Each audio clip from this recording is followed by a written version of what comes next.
her side out. Well, Eric, thanks for the time, and hope you and Beast get a lot more wins here this weekend. Thank you.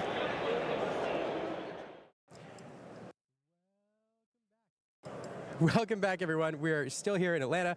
Gosh, I'm having the most wonderful time. As I said before, this is a wonderful community. Between rounds, we've gotten to get out, meet people, talk to players, talk to the Ravensburger team. It's been pretty exciting. Yeah, you can feel the electricity running through this place on just how excited everybody's getting. You can tell the people that are stressed with their games and how they've played. It's been really fun to interact with the community and ask what decks they're running, see how good they're doing in the rounds so far, and just encourage everybody as best as you can. And then, of course, you have a bunch of people that maybe they're out, but they're excited to go try the side events. I know there's a couple people that were really looking forward to drafting some cards, grabbing some Universal Return cards. So the vibes here are immaculate, that's for sure. Yeah, and the Disney fandom is great, too. I do want to highlight something. One of the things I love about this game and Disney fandom in general is everybody is a Disney fan in some form or fashion. Tannen's interviews are fantastic, asking people about their favorite Disney characters and memories, because it highlights everybody has an answer. It doesn't matter who you walk up to in the street. If you say, what's your favorite Disney movie or Disney song, they will have an answer for you. It's one of the reasons I love this game. Yeah, I totally agree. But with that being said, you guys just saw the second match of round 2, casted by Jonty and Rebecca, and we're here to bring you. Or sorry, did I say round 2? I meant round 1. All right. Now we're going to round 2, and yeah, I guess we can kick this off. Yeah, I'm super excited. Let's do it. All right, it looks like we're starting with Luke Goodwin and Jordan Marshall. Yeah. Altering their hands to begin with. I was going to say, both of these players are on 7 points, meaning they both went 2-0 in the first round. Yeah, congrats to them. These players are going to have to 2-0 quite a few times in order to get to the top 64 mark and make that day 2. So this is just the beginning of their rounds in doing so. I don't know. Do they look nervous? Do you think they're nervous to play right now? I'm always nervous when I play, so I like to assume everybody's nervous when they play. But they look intense and focused. I will say that. Yeah, I think it's important to be it's okay to be nervous. It's important to be confident in your deck, in your skill. Anybody out there watching, if you have tournaments coming up, that's one of the best pieces of advice I like to give people going into a tournament, especially for the first time. Go in confident. You practice the deck. I like to tell a lot of people when they have nerves coming into the game that you've played Lorcana before. You've done it in less serious situations as this one. Sure, you need to be on your game in this scenario because it matters a little bit more when you make misplays, but this isn't an unfamiliar thing. This is something you're used to.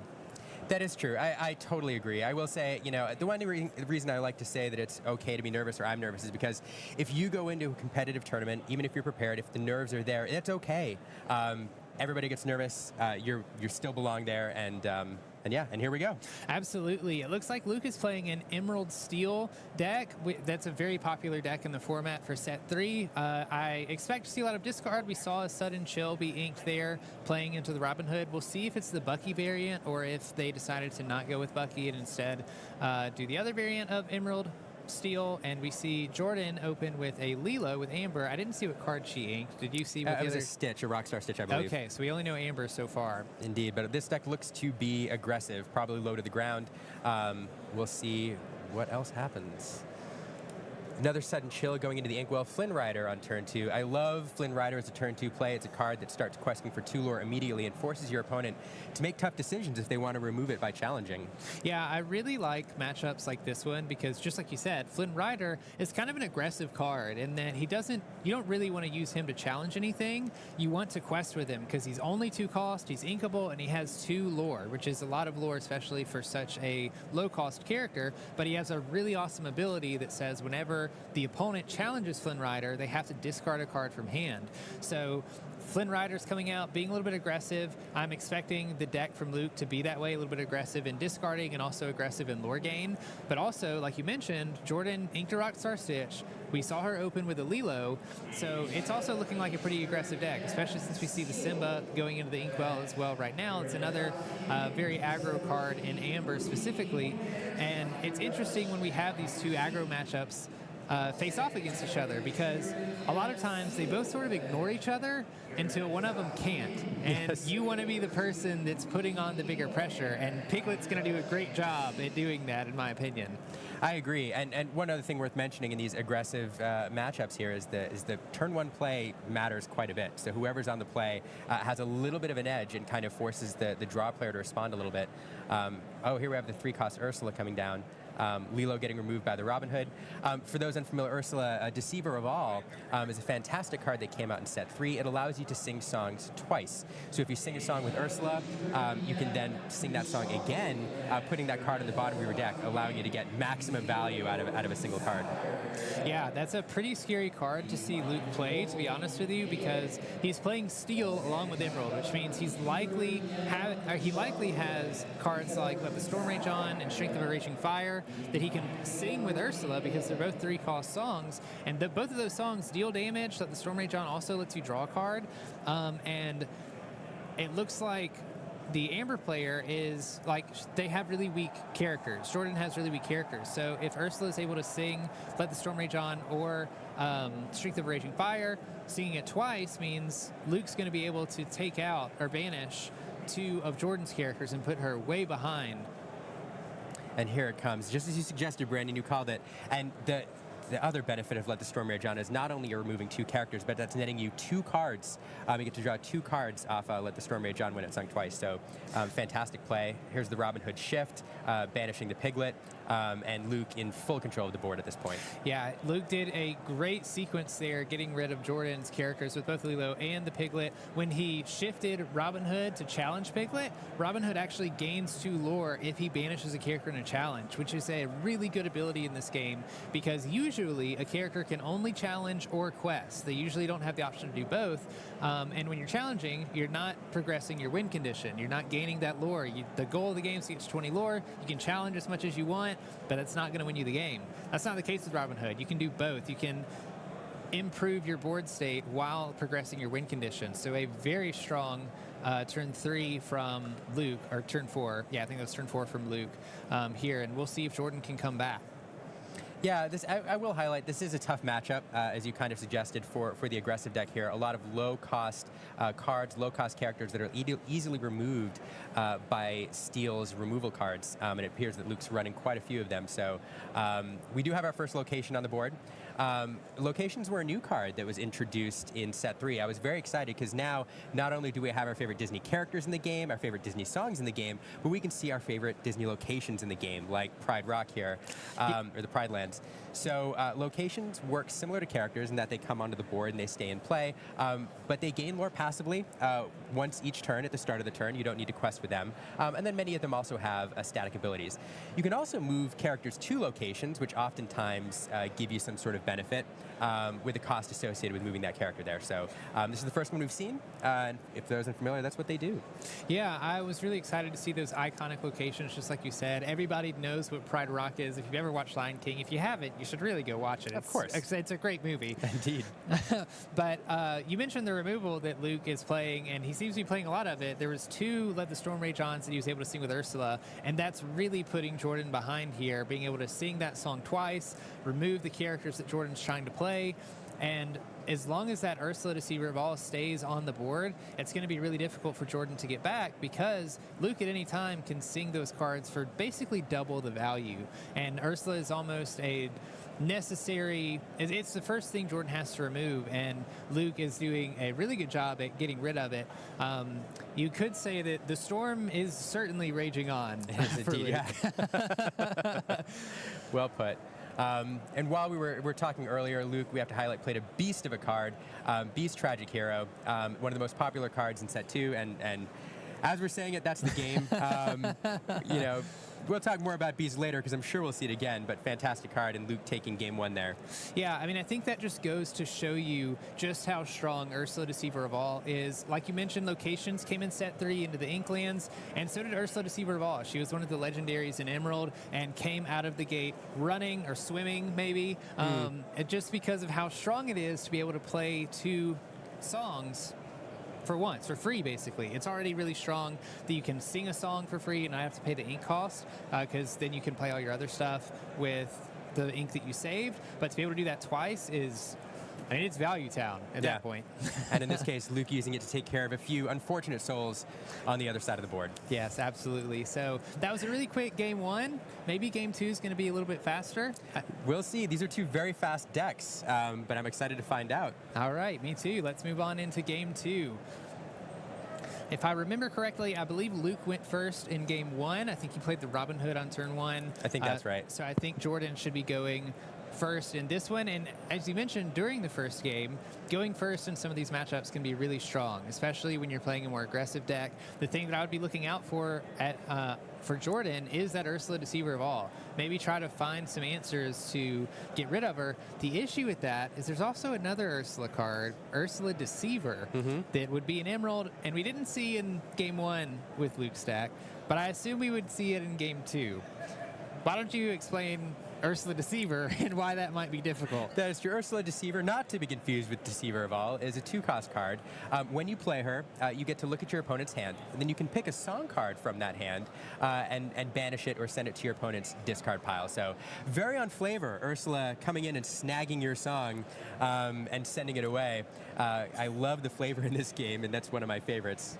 Yeah, it's one of my favorite things about the game is the flavor. There's an Ariel card, Ariel Voiceless, and the flavor on that card is really, really funny. So if you haven't seen it, I don't want to spoil it for you, but it's so fun. And there's plenty of other cards out there like that. It's on human legs. Is it on Human Legs? Yep. Okay, yeah. So if you haven't seen that card, it's an amber card. You should go look it up. There's a Disney Lorcana app that you can download and view all of the cards. So I definitely recommend seeing that and just exploring all the other cards in Disney Lorcana. Not only is the art really, really good for this game, it was one of the first things to pull me into this game, if I'm completely honest. But also the flavor in this game just is never ending. There's stuff that I feel like I find all the time. Yeah, it is, and it's so well designed, so fun. And the art is, to your point, you know, this game is producing brand new original Disney artwork, over 220 pieces every 3 months. When you do the math on that, that's 2 or 3 pieces of art have to be approved every single day to stay on track. So kudos to the Ravensburger team for making that happen. Yeah, it's pretty impressive that they're able to bring us art that is so good, in my opinion, on such a time crunch like that. It's like you mentioned, the turnover rate has to be so quick. It's very, very cool to see, and one of the things that absolutely makes this game, in my opinion. But it looks like Luke and Jordan are done altering their hands, and Jordan's going to open inking a Stitch Rockstar, one of my favorite cards as a Stitch fan. I hate to see him go in the inkwell, but I understand it because Lilo is coming out as soon after that. We're seeing the exact same opening from both players here, except in reverse. So we'll see if Jordan chooses to quest with Lilo, get that extra lore, forcing Luke to respond. Yeah, it's interesting to see that Jordan was playing the Pride Lands version of Amber Steel, I believe, and so we'll see if she can get out the Pride Lands pretty early. Pride Lands, like Liam mentioned in the last game, is a new location that came from into the Inklands. It has a unique ability that I believe if a king or a prince is moved there, then your characters are discounted, and also any characters that are at that location gain extra willpower. But it looks like Jordan's going to go with a really aggressive turn, inking the Be Prepared and playing the Piglet. Piglet only has 1 lore right now, but as soon as there's a second character in play, Piglet gets an extra 2 lore that he can quest with, which, if you do the math, 3 lore a turn is pretty quick. Brandon, you called it again, coming down, Luke playing an Ursula Deceiver, which we just described, to pick a song out of Jordan's hand. A couple options available there. Strength of a Raging Fire, one of my favorite songs from Mulan, and A Whole New World, which Brandon and I were singing between rounds. Yeah, I wish you guys could have heard us. We were duetting it really nice back here. It was delightful. Yeah. So, Brandon, interesting choice here. There's some removal available for Luke to take, or A Whole New World, which I didn't expect to see, but that's definitely a card that Jordan's working towards. So, yeah, I don't know what the choice is here. It's kind of an interesting thing here if you're Luke, because like I mentioned earlier, your Ursula Deceiver of All can be a really important card in this matchup. And you have 2 options here when picking from Jordan's hand. You can get rid of the Strength of a Raging Fire and say, okay, she doesn't have any other removal in hand. That means I could potentially play Ursula Deceiver of All on my turn 3 and not have to worry about anything. But you also know that this Whole New World is in hand, and she might be able to sing it before too long. And you don't want her to get a lot of value by playing all of the cards in her hand and then singing Whole New World, making you discard all of your cards, and her getting a new hand, being able to play all of it with the ink that she has. So it looks like Luke opted to go with the Strength of a Raging Fire. instead of the whole new world. I was going to touch. We also saw an aerial in Jordan's hand, which we see her play. So that also makes an interesting thing for this Ursula Deceiver play, because although Luke's going to get rid of a song, Jordan has a way to just find another one to put back into her hand. That's true. There's another distinction I want to make here between these two choices, and that is between inkable and non-inkable. Luke elected to pick the inkable Strength of Raging Fire instead of the uninkable Whole New World. And in the early game like this, that reduces Jordan's flexibility, because now that Whole New World is going to sit there, not be an option to go into the inkwell, reducing Jordan's inkable options.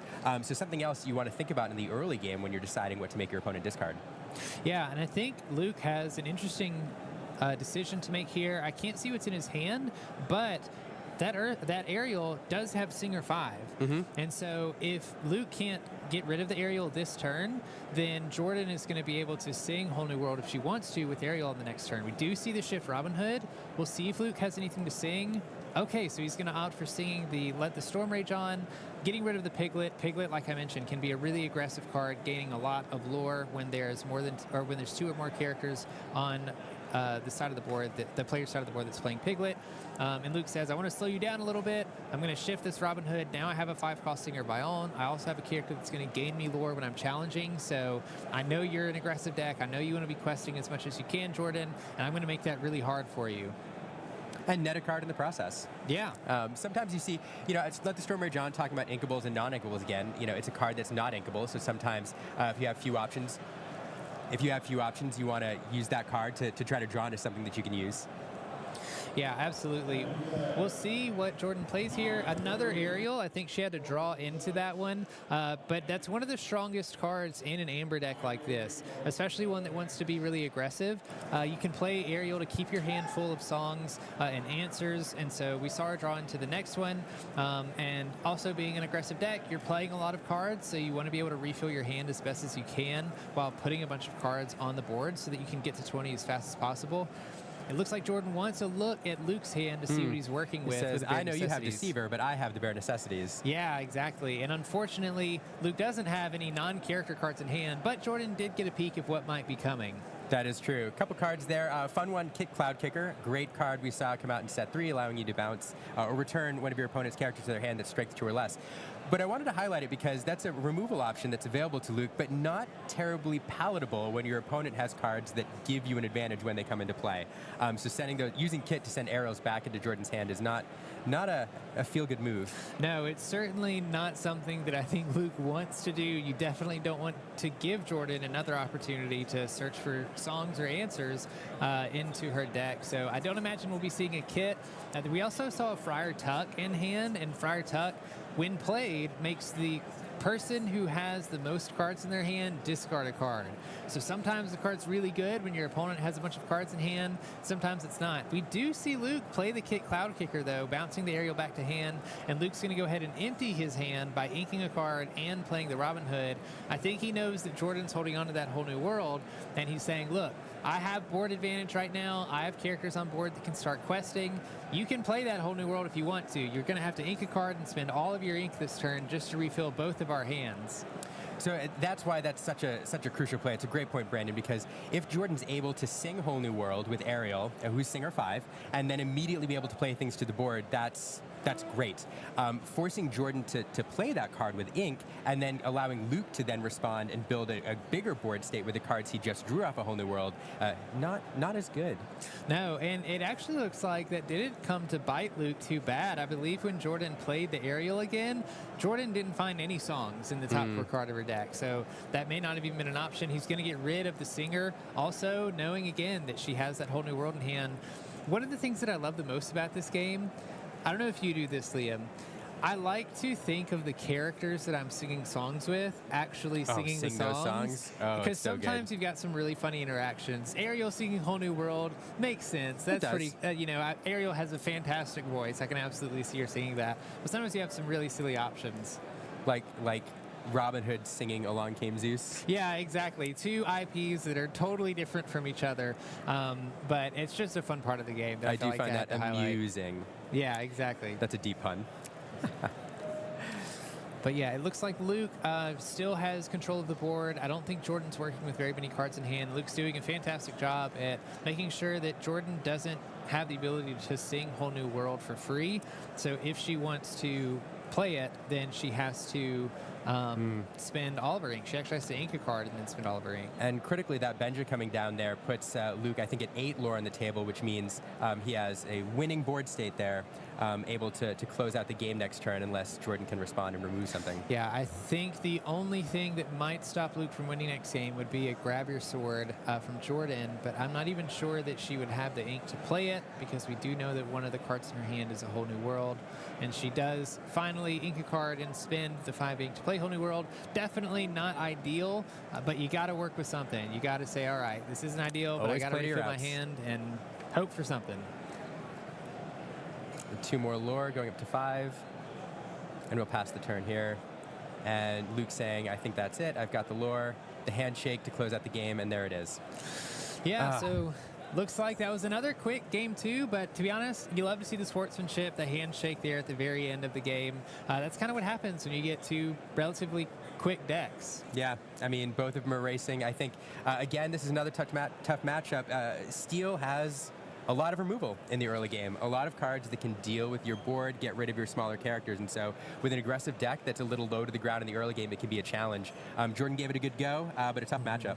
Yeah, definitely a tough matchup. And one of these matches, Amber Steel will win. The first game, the first match we casted, Amber Steel had a hard time. This time, Amber Steel had a hard time. Come on, let's see an Amber match that does well. It's gonna happen. It's gonna happen. It's gonna happen. But with that, we should have an interview with Tannen, sorry. So let's pitch it over to him.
This is kind of influenced by one of your favorite movies you got to see as a teenager. 100%, yes. I saw The Little Mermaid when I was a kid. Well, I don't know, 13. I went with my little brother. It was his very first Disney movie, and I wasn't really into it because I thought, oh, it's a cartoon. But as soon as I started watching the movie, I just fell in love, and I love Ariel, I love Ursula, and Green Purple was like the choice for me for that. Yeah, it seems like it really influenced your deck choice. How are you feeling about your deck here this weekend? Looks like it's a lot of fun. It's a personal favorite of mine. How's it going so far? It's going great so far. You know, that match was actually really tough, and so it was really fun. But I love the bouncing. I love singing. I think it's just like, it embodies Lorcana for sure. It's so fun. Yeah. Well, Aaron, a lot of fun so far for both of you and your opponent. Best of luck the rest of the weekend. Thanks, Dannon. Perfect. Awesome. And welcome back, Illumineers. That was a pretty exciting, I think, Emerald Amethyst game there that Jonathan and Rebecca just casted. I caught the very end of it, and so it looked pretty fun. But that was the end of round 2, or the matches that we have for round 2. And next we have round 3. We're moving along pretty quickly, wouldn't you say, Liam? Yeah, as you can hear, we are live on site with the announcements going on behind us. So the excitement is happening right behind us with 2,000 players here playing this game, and it's really exciting. And we're excited to go to round 3. Yeah, I say we just move on to round 3 starting now.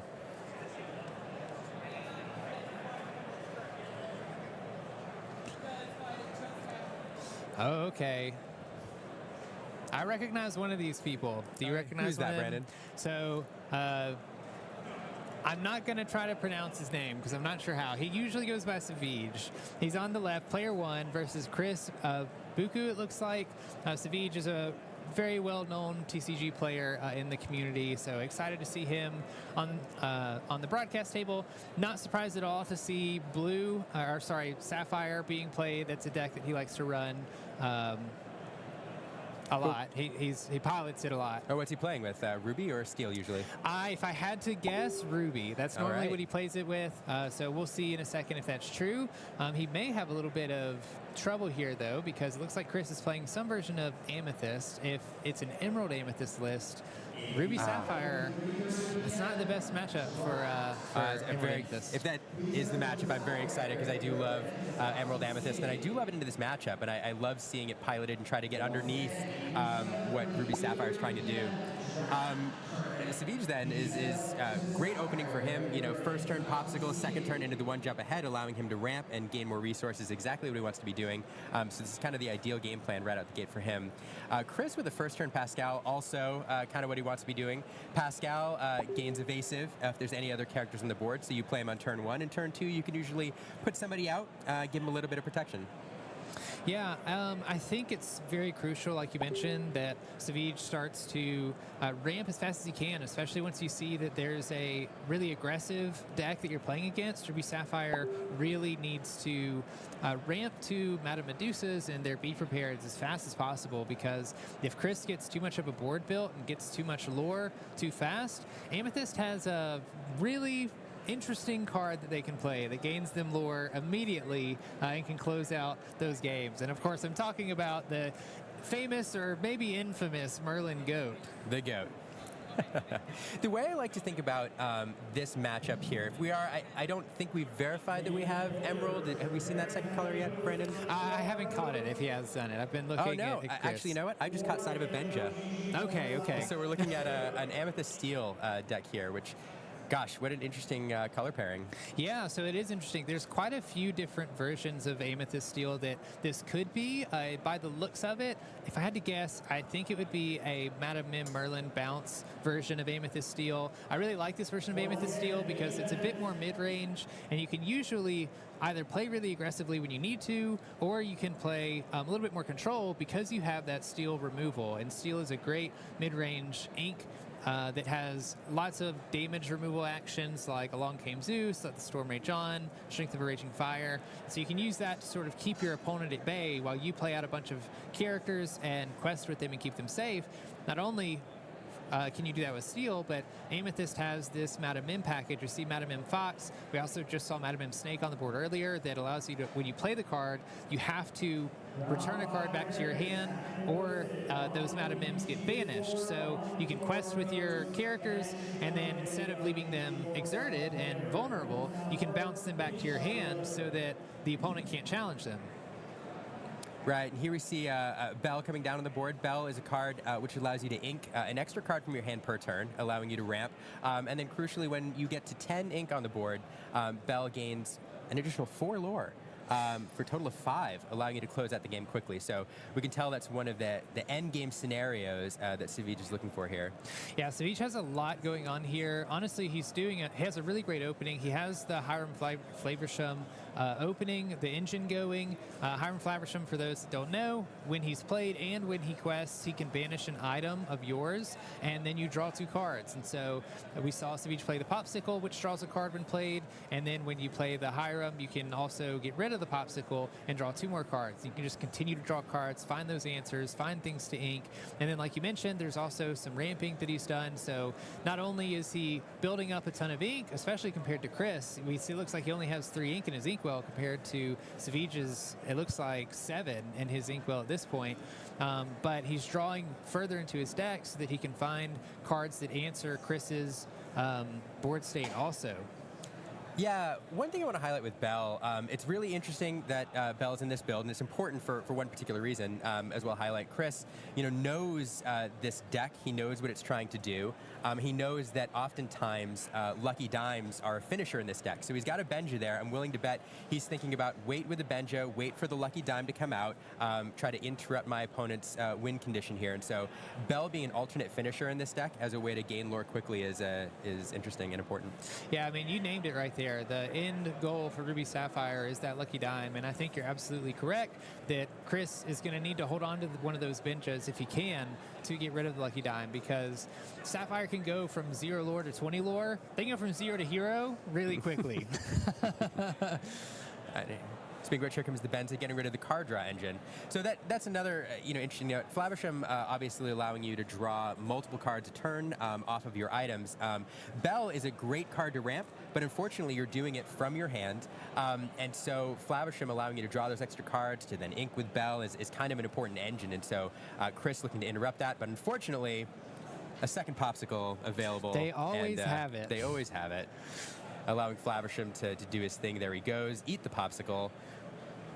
Draw 2 cards. I never realized after watching The Great Mouse Detective that Hiram was such a fan of popsicles. He seems to eat so many of them. Loves them, apparently. It's like the perfect thing for him. I am a little bit concerned, to be honest, for Chris in this scenario, because Savage has ramped a lot of cards over the course of these couple turns, and Chris doesn't have a ton of ink in his inkwell. Chris playing the more mid-range deck into a more control deck. Savage is going to have a ton of answers to keep Chris from being able to develop a board.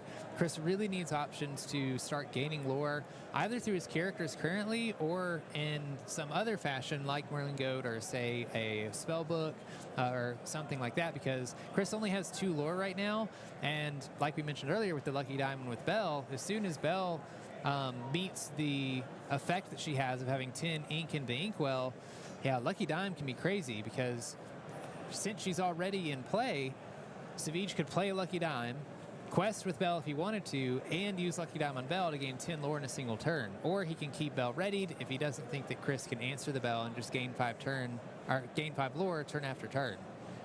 No, that's exactly right, and that's what this deck is trying to do, is build up to the endgame scenario.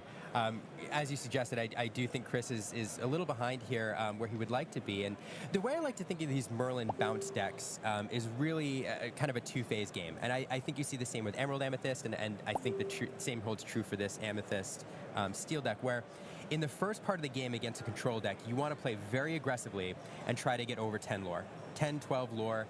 You want to be dropping those early characters while your opponent is trying to ramp. Then in the end game, the likelihood of you maintaining board control or keeping things on the board is a lot lower, because your opponent now has a lot of ink available and can answer most of what you play with Be Prepareds or Maleficence or Madame almost endless the options available. So you want to get to a point where a goat and a Madam Mim, a goat bounce, can close out the game. Maybe a couple goats, you play them, you bring them back to your hand. You really need to get within striking distance of 20 during that second phase of the game early. And so that's one of the ways I like to think about this matchup. Yeah, and I totally agree.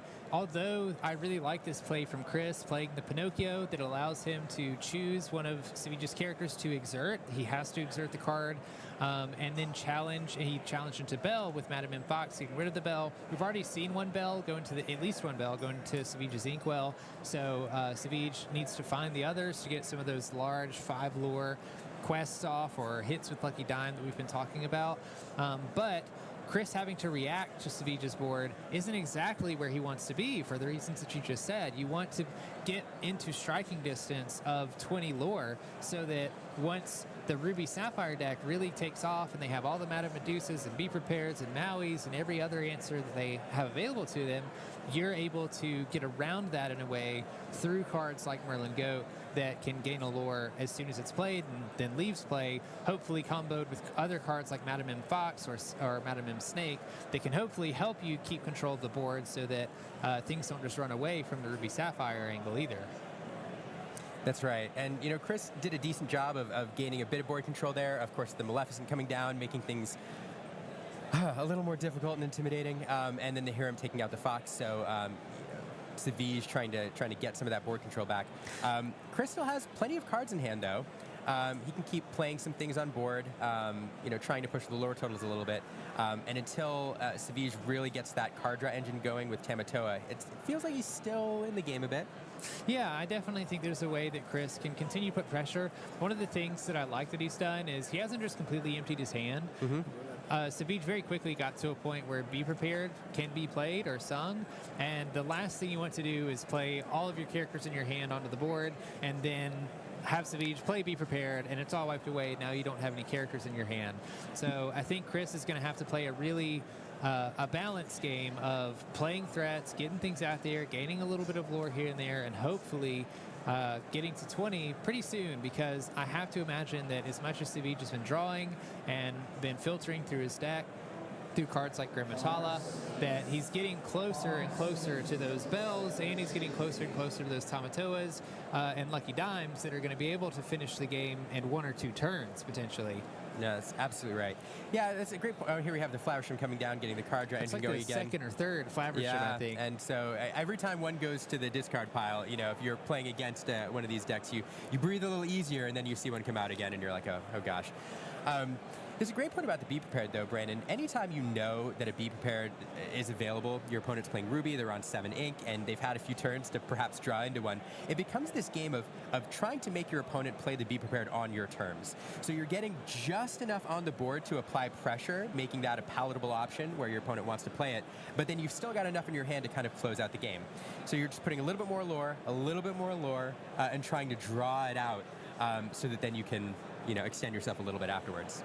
Yeah, you have to constantly be prepared for the Be Prepared. And I mean, the funny thing about Ruby is that Savij could not be running Be Prepared. And actually, some more recent variations of Ruby Sapphire, I've seen players instead play Scar Vicious Cheater, which I believe is an uninkable 7-cost card that has Rush, so you can play him, he can challenge into something immediately, and then when he banishes something in a challenge, he readies up immediately, so he can challenge again. And so that plays like a pseudo Maui, pseudo Be Prepared scenario instead, but regardless of if Savij is playing Be Prepared or not, you still have to play around it, because if he does have it, it's game ending, and if he doesn't have it, then you win, but the risk is too much for you to act like he doesn't have it. Indeed. Leave you scarred. That's a Disney pun. Just leave that there. Here we go. Robin Hood into the Inkwell. Yeah, so it is interesting, you know, looking at this, this is the second, at least the pair of us, Sapphire Ruby deck that we've seen. You know, it's a common list. And there's some key cards that we haven't seen. You know, you mentioned Be Prepared. We haven't seen one of those yet. So it might be in this list, it might not. Tamatoa is another one we haven't that we're looking for. And then Lucky Dime. I'm still waiting to see those. Yeah, I'm really eager to see that Lucky Die come out soon. The game has gone quite a few rounds at this point. Savage has surely drawn through a good portion of his deck, and Savage has done a great job at keeping Chris from really being able to gain much advantage. I don't think Chris has been able to quest for many turns at this point, which certainly isn't the point that, or isn't in the place that he wants to be in. And with all of the Hiram Flowershams that Savage has, he's been able to draw a bunch of cards.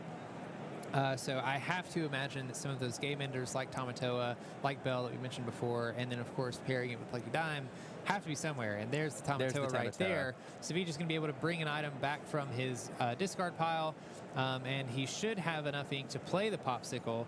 And for those of you that don't know, Tamatoa has an ability that gives him an extra lore for every item that's in play. So Savage definitely wants to get more items in play. Every time Tamatoa quests, you can also get an item back from the discard pile. So we see this engine running here of Tamatoa bringing the Popsicle back, Savage playing the Popsicle, drawing a card, then using Hiram to quest and banish the Popsicle to draw 2 more cards, and then he can just keep that engine going and going and going. And this is how these decks find their end game answers. Drawing 3 cards per turn once you include the Popsicle's draw is really powerful, and it allows you to find the things that you're looking for. And here we go with the Queen on the board just to get a body out there. Back over to Chris. We'll see if there's any answers here. Yeah, I'm trying to think of things that Chris could find or things that he needs to help him get back into this game, but even just that Tamatoa on board is going to be really difficult for him to answer. Amethyst and Steel both don't have great answers to characters with such willpower. Tamatoa has 5 strength and 8 willpower. Really the best thing that Chris can do, he can play an Along Came Zeus and it'll deal 5 damage. He also could potentially have a Merlin Crab in hand, and he could give Merlin Goat or Challenger +3 when Crab gets played. So then you could challenge for 7, but none of these options do the full 8 damage needed to get rid of Tamatoa if Savage even leaves Tamatoa exerted at all. So I think this is definitely going to be a real fight back for Chris if he wants to come back for this game. One way to play this, and there's the Lucky Dime. I was going to say, if the Lucky Dime's not on the table, one way to play this is to force out that Be Prepared. At this point, your opponent has a board state such that you want that Be Prepared played no matter what. And so I think that perhaps is the thought process behind the Go, to start just playing everything you have, force the Be Prepared, reset the board.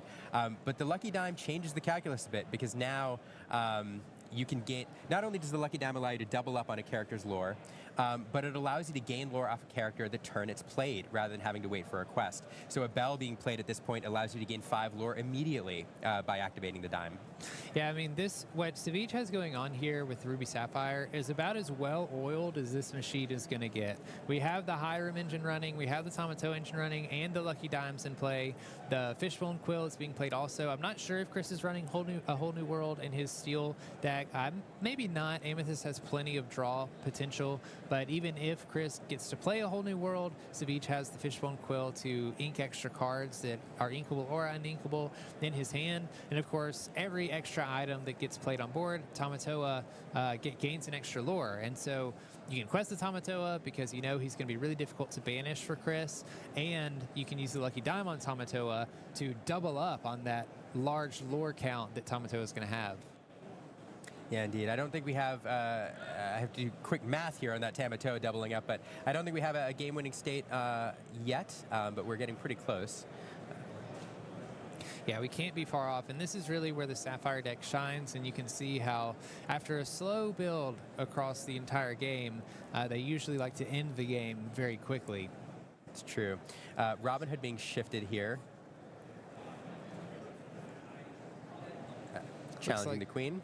I like this play from Chris. It's a way to both gain a little bit of board control back while still pushing your win condition. Robin Hood does gain 2 lore once you challenge and banish a character with him. So being able to shift him onto that, banish the Queen, and then, the Queen of Hearts, and also progress your win condition a little is really good. Let's see. 2 cards. So we talked about the efficiency of that engine and how good it is. Chris looking to shut that down a little bit, at least get rid of that card draw. Yeah, and Chris is making really efficient trades here. Even though he's having to use multiple characters to challenge, Chris's characters aren't being banished in those challenges. So Savage can respond by challenging with Queen of Hearts or Tamatoa if he wants to, but that Merlin Goat and the Captain Hook have already gotten a little bit of value, either from their ability or also just banishing the Hiram, like you said, stopping that engine. And so I don't know if we'll see a Be Prepared here, because this is a pretty big board that Chris is building up. But right now, Chris has done a pretty good job at leveling out Savage's board state, at least for the time being. Right, and this is exactly, what we talked about, Chris, as you suggested, Brandon, pushing that board state to the point that Be Prepared is a lot more palatable for Savage. Maybe he gets to the point where he wants to reset the board state, start to rebuild. Obviously, a lot of resources available, a lot of cards, so it wouldn't be a terrible play. But with the board state being presented before, I think Chris is more than happy to see a clear board. Although, yeah, this Tamatoa is really threatening. Just as a character in general, because we've seen, even though the Hiram Flaversham is gone, Savage just gained a crazy amount of lore that turn, being able to bring back a Popsicle, play the Popsicle to draw some cards, then use the Lucky Dime to also basically double quest with Tamatoa. And Chris is going to have to throw a lot of his characters into this Tamatoa to get rid of it. And unfortunately, every character that Chris decides to challenge the Tamatoa with is going to be banished in the challenge. Well, and crucially too, I mean, looking at the item count, we're at 16 lore here for Savage, so even if his board is cleared with the Lucky Diamond play, Savage only has to play one Tamatoa or one Bell, immediately activate the Lucky Dime, and that'll end the game. So tough position to be in for Chris. Yeah, Savage definitely has game on board. And okay, it looks like they haven't finished yet. Chris is just readying his ink. We'll see if he draws what he needs to. He definitely needs a little bit of item removal and a way to get rid of this board. He doesn't quite have enough lore on board to quest him himself, so it looks like he's going to concede, and Savage is going to take game one. And it's the power of Lucky Dime. I mean, that's why Maleficent represented 4 lore on board, 2 for the quest, 2 for the dime, and that's how we show the game ending state there. So yeah, I mean, fantastic game. Ruby Sapphire, in my opinion, is one of the stronger decks, if not the strongest deck in the set 3 format, just because we've seen a couple times today just how strong it can be by ramping early. It still has a couple tools to keep your opponent from getting too far ahead in the early game, and then that end game is almost impossible to stop because they just play big character with great ability after big character with great ability. And the card draw. Yeah, the card draw engine, as soon as you get the Hiram on board and the Popsicles being recycled, it's just they're drawing a ton of cards, they're playing better cards than you usually have, and it can be really difficult to win against. So that is true, but not impossible. I do think Amethyst Steel does have some good lines against it. I think you get under it early. I think you've got the item removal with the Benja. So you want to see if Chris can come back and take game 2? Yeah, let's move on into game 2 and see if Chris can adapt to what Savage has been playing.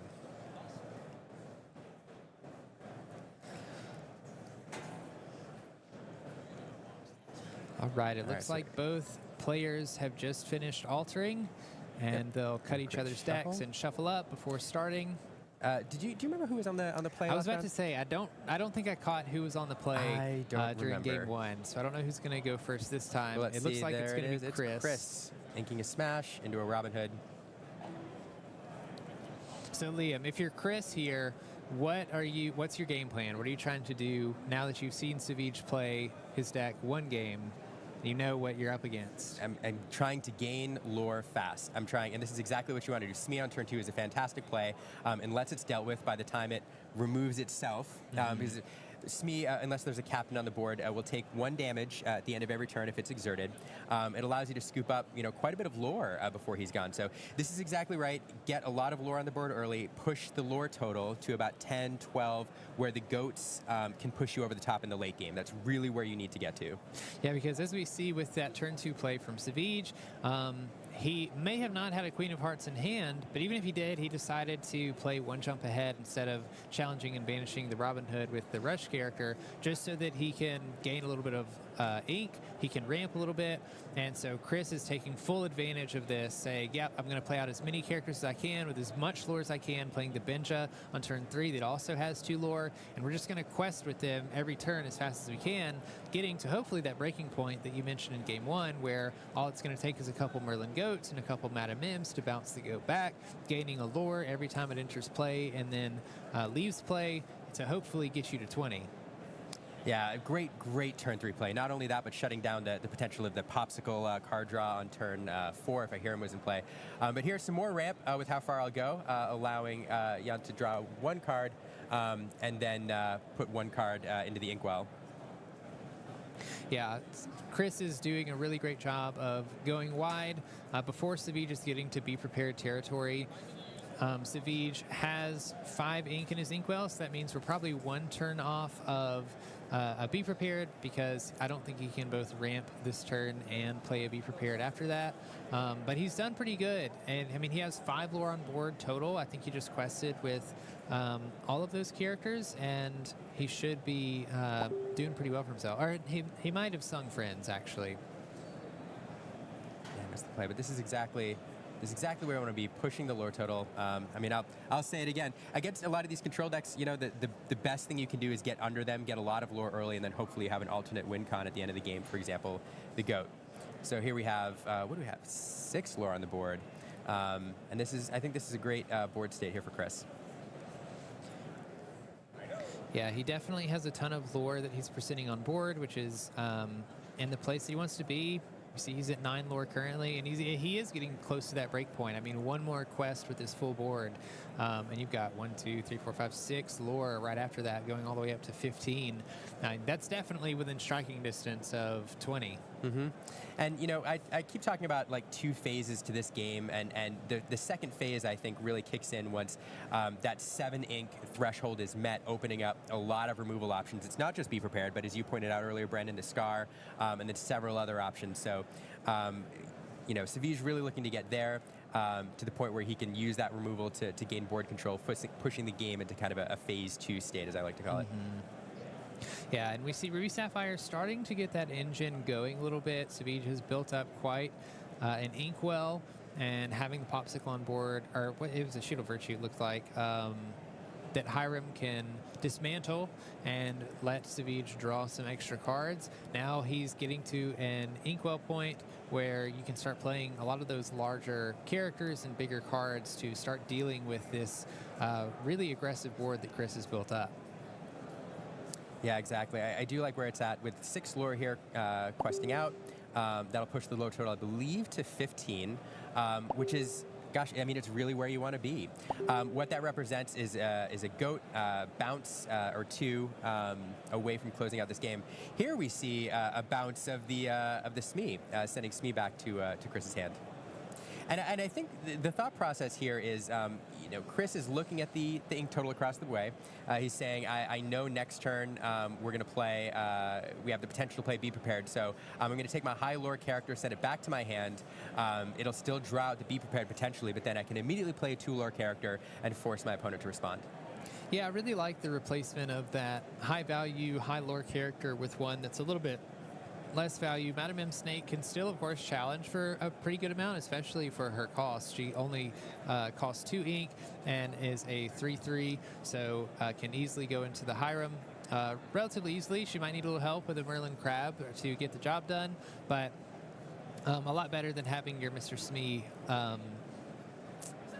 banished either from questing, because Mr. Smee will take a damage every time he's exerted and there's not another captain on board, but also just getting that 2 lore, like you mentioned, being able to replay Mr. Smee and use him later, take all the damage off and heal him. That's true.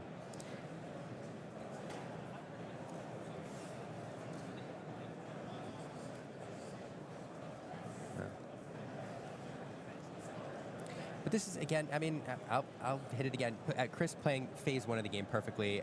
You know, we talk about the GOAT bounce. And so one note for the audience, I'll talk about the term bounce. I think I use it quite a bit. It's a slang term, which means returning a card to your or your opponent's hand. And the reason we use it a lot with these decks is there's several cards in Amethyst, particularly the Madam Mim cards, which require you to bounce a card to your hand in order to play them. So if you hear us use that term, that's what we're referring to. Yeah, it looks like Chris is going to get rid of this Hiram Flaversham with the Madam M Snake, get rid of that draw engine that Savage has available to him, and then we're just going to ink a card and then pass the turn. There comes Maleficent getting lowly Madam named Snake. But it's important to note that every single lore matters at this point. One Merlin Goat and one Madam Mim is 2 lore, but then Merlin coming down is another lore and being removed is another lore. So 1 Goat and Madam Mim combo is represents 4 lore potentially. So every single lore that Savige can keep Chris from gaining matters a huge amount.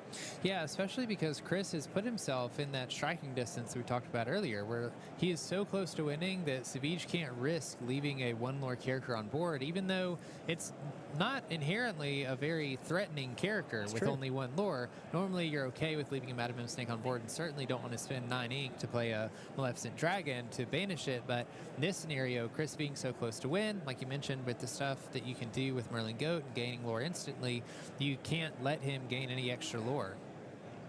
No, that's exactly right. And here we go with 2 Smees. That Smee that was sent back to his hand earlier coming back out to threaten some additional lore gain. So now with 4 lore on the board, that'll send at 19. And you know what they say against an Amethyst deck when you're at 19, you are 1 goat away. Yeah, and they always have it. They always have the goat. Yeah, even having just both of these Smees to play is super strong. You can tell that Savige is really digging for some sort of answer. I think that's the second "How Far I'll Go" being sung, so that he can just hopefully find something to answer these Smees and not lose the game next turn. I mean, he won't lose the game immediately next turn, but it'll be really close. Managing to remove one of those cards with Madame Medusa.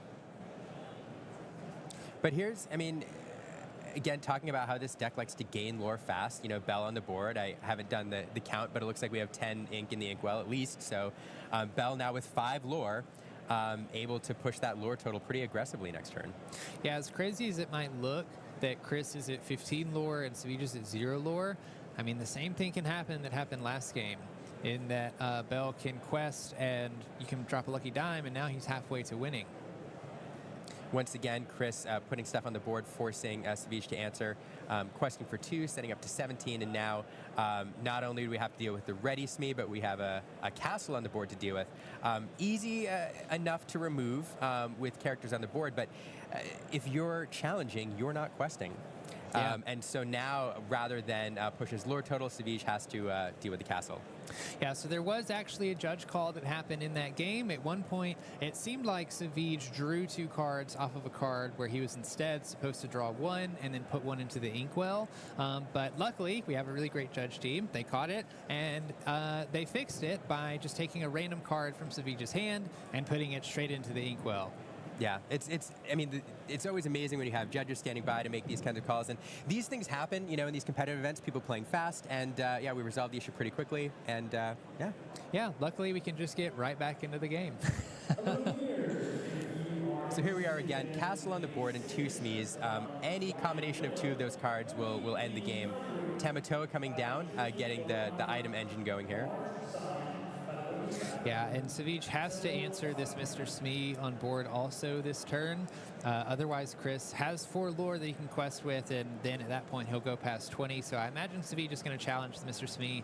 But Savige is building a very scary board because of that Tamatoa and the Bell dropping 2 popsicles, it looks like, and of course Bell having multiple are having 5 lore each. Savige does a great job at clearing both the Queen's Castle and the Mr. Smee to make sure that Chris doesn't win next turn. He can quest and get up to 2 lore. All it takes is a Merlin Goat for Chris to get past that. But if not, then it looks like Savige is working with 1, 2, 7, and then 3, so 10 lore on board currently.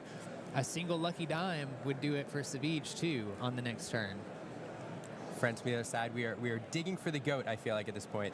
That's exactly what Chris wants to see. Didn't get it, apparently, so we're going to see how he responds to questing, going to 19 lore, and now, again, we are 1 goat away. Yeah, this is a very tight match for sure, or tight game. We are going to get rid of one of the items. That's going to help a little bit because it's going to remove 1 lore for Tamatoa, just in case Savige does have the lucky dime play. And it forces Savige to have an answer for every single ready character. Yeah, if Savige can't win on this turn, then he has to answer the Benja. and he finds the lucky dime. And it looks like from his facial expression, it looks like that was the top deck there. So let's see, 1, 2, 3, 4, 5. That, Yeah, that's Brandon. 10 I lore think off that's of it. Bell. That's 10 That's gonna be off of 4 Bell. lore off of Tamatoa. 5, yeah, 6, and yeah, Savage wow. pulls it out. That oh my was- goodness. Wow. I mean, we talked about how strong Sapphire can be, especially Sapphire Ruby. That was as tight of a game as I've seen today. That was incredible. I mean, so many things came to fruition there. We talked about how that deck can close out games quickly. 15 lore in 1 turn that time, I think. And, you know, everybody needs a little bit of luck when you're playing in these tournaments, and top decking that dime right there allowed him to win the game. Just what a fantastic match. Yeah, My I mean, goodness. that's part of the variance that we love in TCGs, for really being honest. It can feel really bad if you're in Chris's scenario, because all you needed was the Merlin Goat, That's and true. Savage managed to get the top deck. But it makes for really exciting games. Like I said, all Chris needed was the Goat. Maybe in Just another one timeline goat. he finds it, and then Chris wins that game. But instead, Savage got pretty lucky with that top deck, but just enough time banishing Chris's characters so that he can't quite get to 20 lore in that second game. I think that was an amazing Fantastic match. Yeah. And great players who piloted their decks perfectly. Yeah. So well done. Love to see it. Yeah. So we'll go to a quick break, and then we should have an interview with Tannen right after that with Savage.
Absolutely. And it's just free value if you can get them down and stick. Because it's basically, at the moment, every song he plays, first of all, he's getting the value out of the song, but then also it's just getting him a lore. But if there's multiples down, it's multiple lore. So you're doing all the things that the game wants you to do. Sure. Josh being on steel does have possibly an answer for those flutes, though, with Benja. Steel is really the only ink in the game that has answers for items right now. Pretty much. There's a little bit in Emerald. There's a little bit in Sapphire, but Steel is definitely the only one that sort of consistently sees it. Yeah. Yeah. Josh is kind of letting Taylor run. Well, I say letting. He's doing everything he can, but Taylor is starting to run away with this one, unfortunately. For Josh, that is. So Taylor's doing great. Yes, indeed. Yeah. We've got Robin Hood, Smee. Ariel goes to a smash. Yeah, not a bad place for that to go. The more of the 5-cost singers you can get rid of, the better. Obviously, still got that Robin Hood there, and we can assume that, well, perhaps there's a shift queen coming down. Taylor may not have turned the queen sideways if he had it, but all those 5-cost singers are really key to Taylor's game plan. Sure. And with Robin Hood, like you said, he can probably sing most any song that he might have in his deck. With Steel, you've got Grab Your Swords, Whole New World. We already saw one, but he may have some more. And is that a bare necessities, I see? It sure is. So we get to have a look at what we're going, see how close we are. Oh, wow. So we have a Jafar in hand, and we have a Whole New World. Interestingly, leaves them both. I mean, there's no shift target for the Jafar, so assuming that he can clear the Jafar before the Whole New World comes out. Instead, it's more important for Taylor to keep his bodies on the board, and that's why we're getting the Along Came Zeus there. Sure. That's about the only answer he had for Robin Hood coming up, so that was smart. Yeah, very much so, yeah. Tough call, because obviously you see a combo, you see that 2 cards, and you're like, well, let's just shut this down. But Taylor made the right call there, I think, actually just thinking, no, do you know what? It's still a few turns away.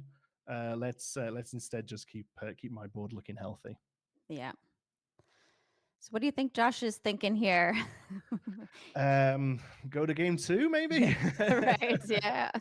There's currently 5 on the board and any song will give him 1 as well, and he's at 14. Plus, so, he has, he's in Amethyst, so there are rush targets. There are rush characters. But yeah, there we go. We're going to game 2. And he's calling it the game. I think even a Fox going into Robin Hood there, I forget how much damage Robin Hood on, but even Fox going into Robin Hood there, it's still, any song will have probably got the win there for Josh. So I think, handing that one over, saying good game and shuffling up and going into game 2, I think is definitely the right call there.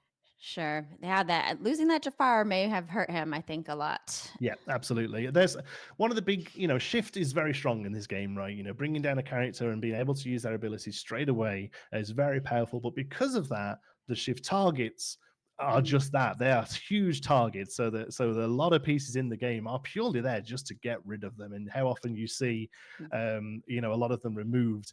Imagine never playing this game before, but understanding what a vanilla tutu is, but seeing people throw, banishing spells into them, throwing stuff into them to get rid of them. You think, why are you putting all your resources into getting rid of this tutu? And it's just because they know what's coming and they know what's to happen. And exactly, you saw it there with the Robin Hood. The larger one became Ink. And again, with the Jafar, it wasn't able to get it online. I would love to see it go. I would love to see the Jafar happen. I don't play combo decks, but I love watching them pop off. So, let's see maybe if in game 2 it happens. Let's see what they do. Right, so Taylor went first last round, so Josh will lead off. So what do you think he's mulliganing or altering his hand for here? Oh, it's tricky, this one. They're both playing similar sort of play lines. Really, it's going to be sort of control the early game with steel removal to get your bigger hits online. Obviously, Josh's bigger hit is that Jafar wheel combo.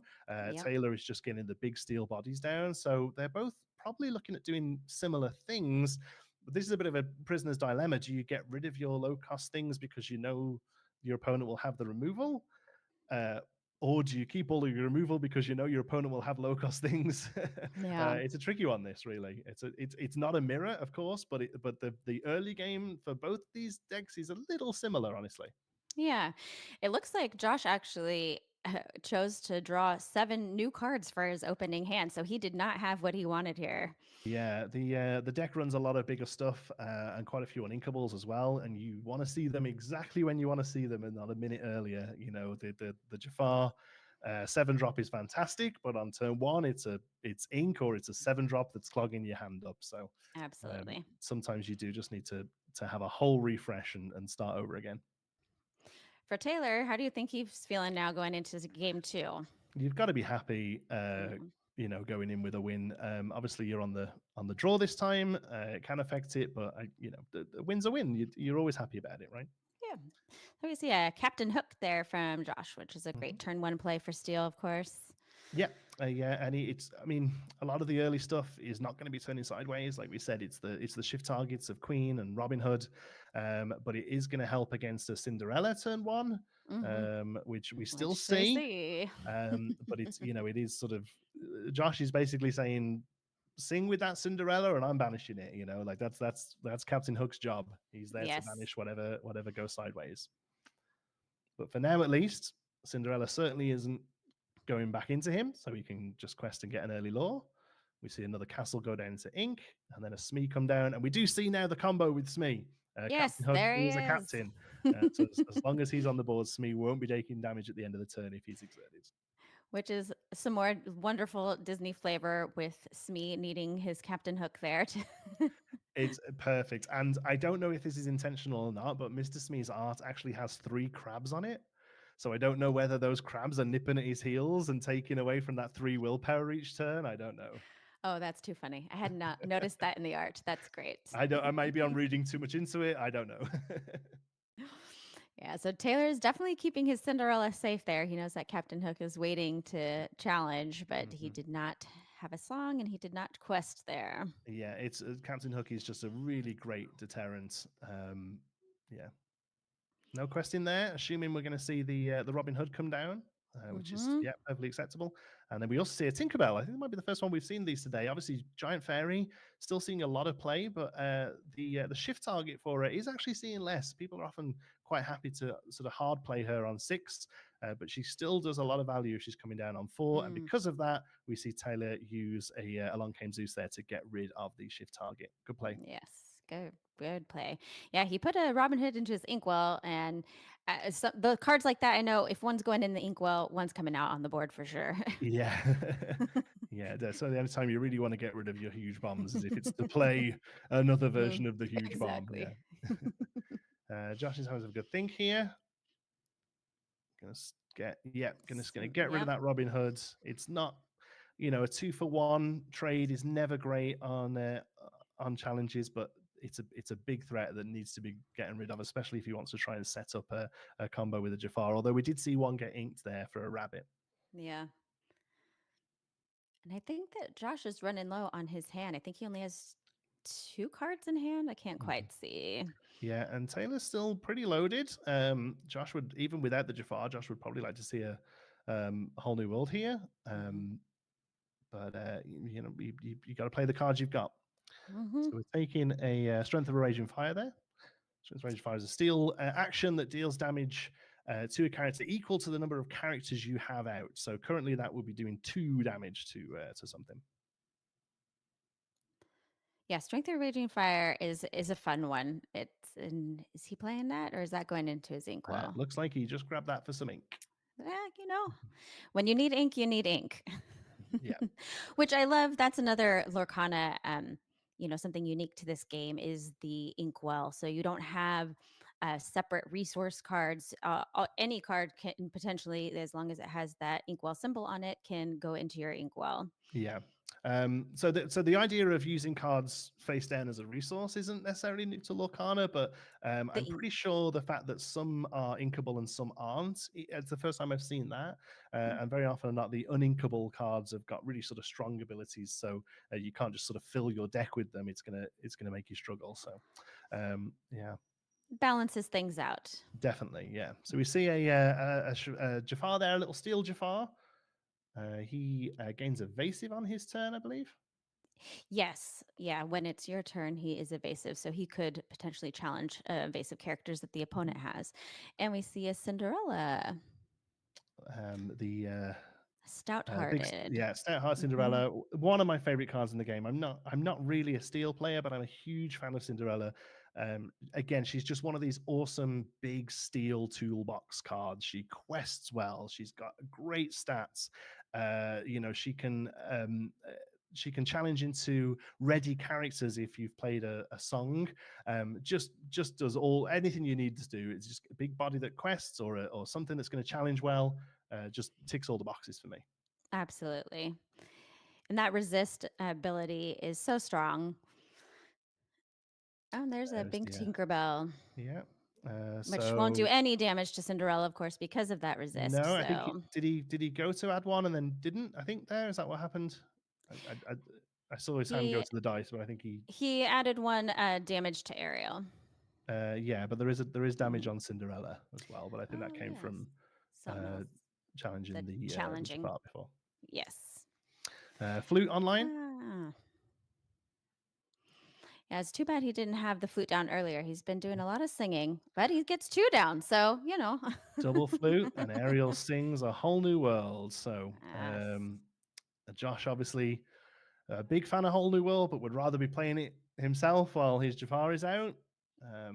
But yeah, Taylor's doing exactly what we saw in game one. Flutes down, Whole New World, just refill that hand up, start gaining some lore. At this point, Cinderella Stouthearted can sing something else if needed. Hmm. But I think we might just get another body on the board. Yeah, we got a Smee. It's me. And he's taken out Tinkerbell with Yeah. Cinderella. Which you can now do because we had a song sung, a song played Yes. even. Yes. Yeah, Josh is, he's getting these characters down, and Taylor is just that Cinderella is really helping him out to be able to challenge ready characters. Josh can't keep them on the board. Mhm. Yeah, Taylor's just piloting this steel song deck like perfectly, really. Just having exactly what he needs, knowing when to dig for songs, knowing when to play songs. I feel bad for Josh because I think his deck is pretty solid and he's playing well, but Taylor's just seeming to have the answers when he needs them.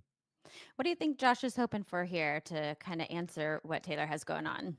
It's really tricky. I think part of me wants to say get some stuff down on the board, but that Cinderella surviving here makes that tricky because obviously Taylor's going to want to play some songs and then Cinderella can start picking them off.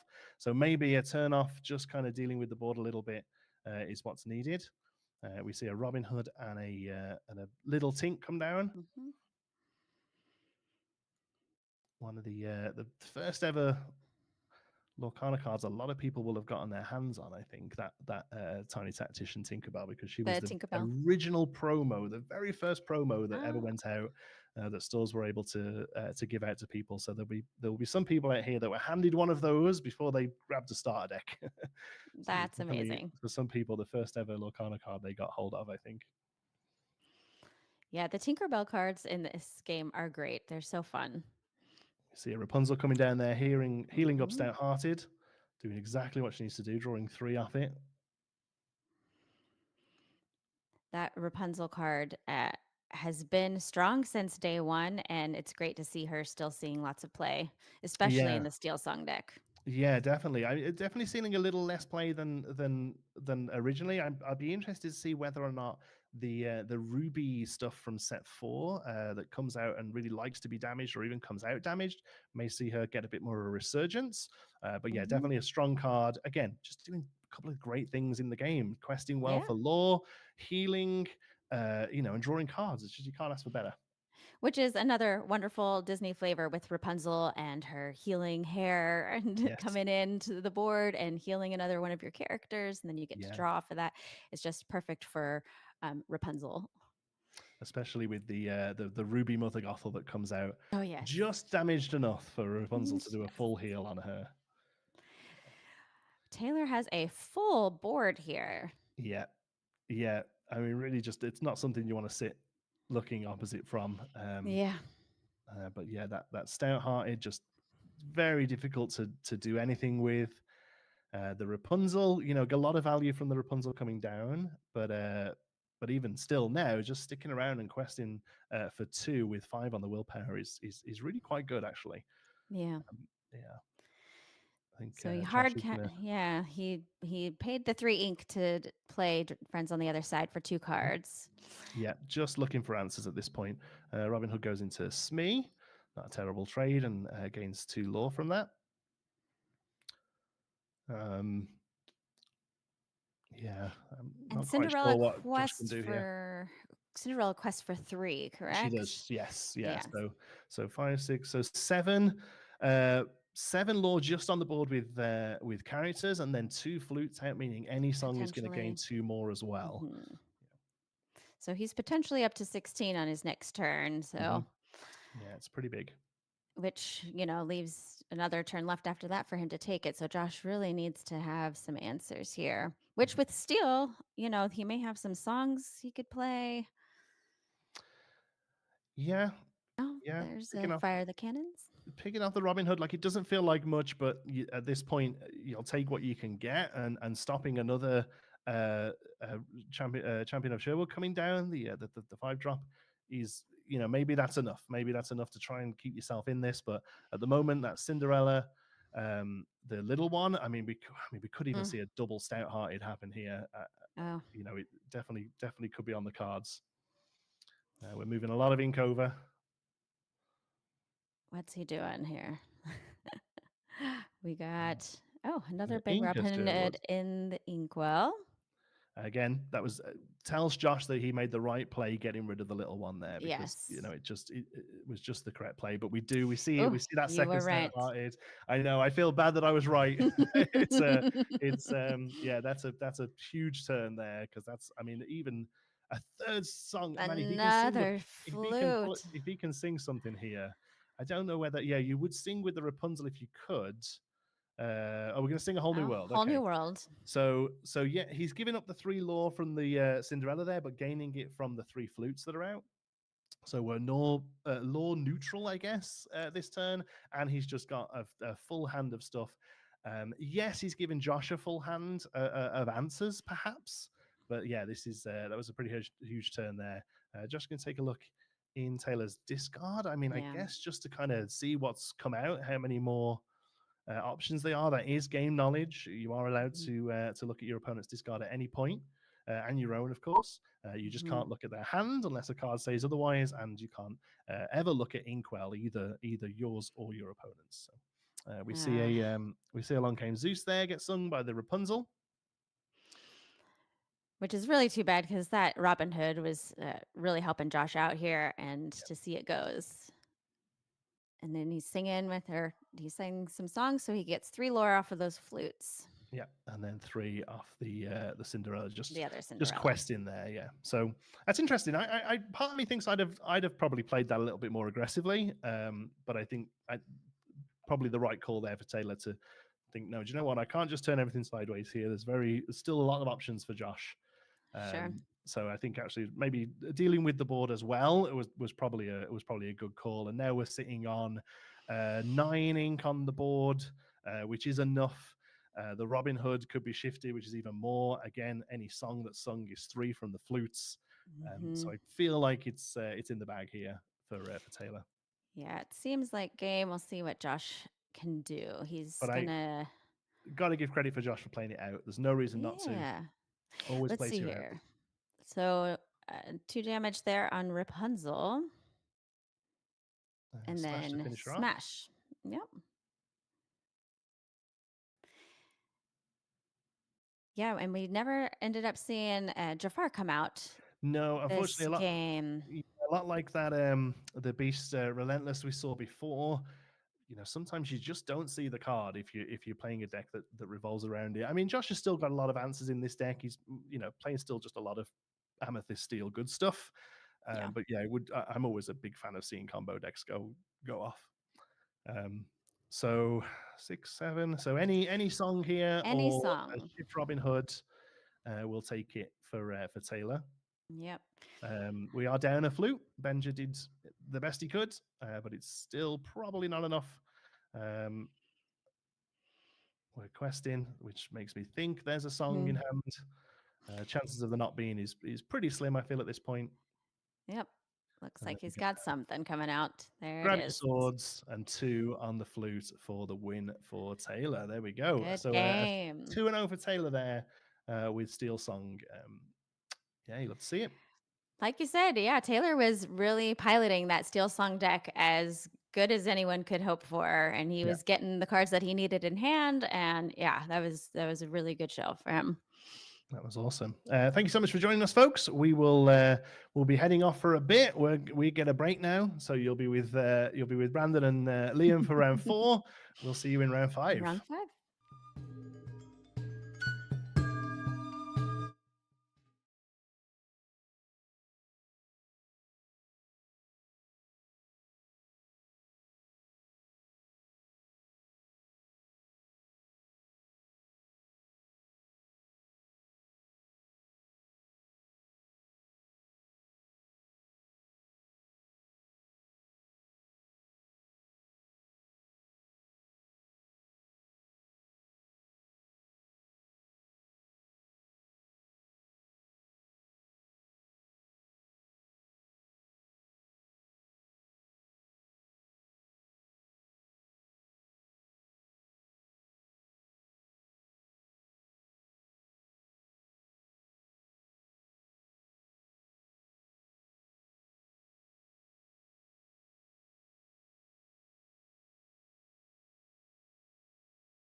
You were telling me a little bit in between some of your games here about your rich history with Disney all the way back to your childhood. Yeah, absolutely. So I grew up in Southern California in Pasadena. It's about a 45-minute drive away from Anaheim. So, you know, family trips to Disneyland was just a huge part of my childhood. You know, we would frequent weekend trips all the time. And I have been collecting Disney pins. Ever since I was a child, we would go to Disneyland. My parents would let me get one pin. They're quite expensive. They cost, you know, 10 to 12 bucks each. So, but over all those trips, I was able to amass quite a large collection. And then as an adult, I started collecting on my own. So now that Lorcana is out and, you know, there's the pins, it's just more ways I can collect, you know, Disney pins. Also, you know, as a child, when I was like a baby crying, my mom always tells me this story. It's like she would just put on Cinderella and I would just immediately stop crying and this huge smile would go on my face. So Talking about being such a Disney kid and a Disney adult, as a Disney kid, you're getting into Disney. What's that first ride you're renting to? I mean, my personal favorite absolutely is the Indiana Jones ride. It's just ever since I was a kid, I was just enamored with that ride. It's just so fun. It really puts you in the moment, like with a boulder like coming at you. But you know, strategically, the longest wait is always for Space Mountain. So I've definitely also got to go to that one. Now, how much are you liking Lorcana? Are you enjoying the game as much as you are, like, you know, the Disney parks and the other stuff? I absolutely love it so much. I played a competitive card game before this and kind of took a break from it during the pandemic when competitive play was halted, and from there kind of just didn't really have a card game that I was like really, really excited about. And as soon as this game came out, it just like reignited the competitive like card gamer spark within me. And like the fact that it was Disney on top of it was just a plus. So I like started telling my friends like, hey, I'm starting to get in this game, Disney Lorcana. A lot of them were like, well, I'm not sure about that. And then we just sat down and played, and now like my whole group of friends are here playing with me. So it's been awesome. Well, Aaron, it sounds like a lot of serendipity there. So congratulations on your win and good luck the rest of the weekend. Awesome. Thank you so much. This was a pleasure. Hello, everyone, and welcome to round 5. Yeah, did you enjoy your lunch? I did. I had a great lunch. How about you? Yeah, I had a tuna sandwich and I put a load of laundry away. Excellent. We That's can what do you're that able to do because when you're- we're remote. Because we're here in Lorcana space. So we're able to Exactly. do whatever we like. Yes. Okay, speaking of Lorcana Space, we've been seeing these wonderful story trailers that are released with each new set that comes out, and they are just so wonderful. And if there's anyone out there who doesn't know, there is an entire universe and story woven into the game of Lorcana. We see it in the art, on the cards, and the flavor text. It's really, really fun. Yeah, and as we get further and further in, more and more of those are hyping up. I mean, I've always loved those videos, but you can, every single time you see the production quality get a little higher on them, and we've got a few like story posts on the website that explain some of the story that's happening as well. So yeah, really good fun. They're lots of fun. It's very Disney, of course. There has to be a story, you know? Yes. And of course, we are the Illumineers who are joining in the cause of helping to save the world of Lorcana. So we have some Illumineers coming up for round 5. Are you ready to get into our next game? Let's go. Let's do it. So we have Caitlin and Ryan. They're moving into round 5. I think points-wise, they're a little off from each other, but they're pretty close as we go on. Obviously, as the rounds continue, these things sort of come out in wash, and you're mostly playing against people of a similar level at this point. So we have a Captain Hook there being inked into a Cursed Merfolk. So we've got Steel Emerald from Caitlin. Emerald Steel, yes. So that's a deck that we've already seen today, but like you said, there's a lot of variations within Emerald Steel. And we see Emerald over here on Ryan's side as well, with a Fire Tuck going down into his Inkwell, and a Steel Robin Hood. So a little bit of a mirror match here. It is a mirror match as far as colors go. Obviously, there, like you said, there are different builds we can see. You would imagine with the Fire Tuck, Ryan's running a bit more of a discard heavy one, perhaps. Caitlin with a Flynn Rider there going into the Inkwell, and another Merfolk. Another Wow. merfolk. It's a very aggressive start, and a Robin Hood coming down. So she's going to quest for 2 with the Merfolk and pass it over. Absolutely. That Cursed Merfolk really is for a more, I guess, aggro build of the Emerald Steel. Is like your perfect turn 1 play that you want to see. Yes, yeah, exactly. And a lot of the time, as we said before, you're going to quest for 2, and then it's most likely going to get banished. But if you can't turn a Cursed Merfolk sideways for 2 lore, then they shouldn't be in your deck. That is what they are there to do. And there we have, we see exactly that, the Robin Hood there.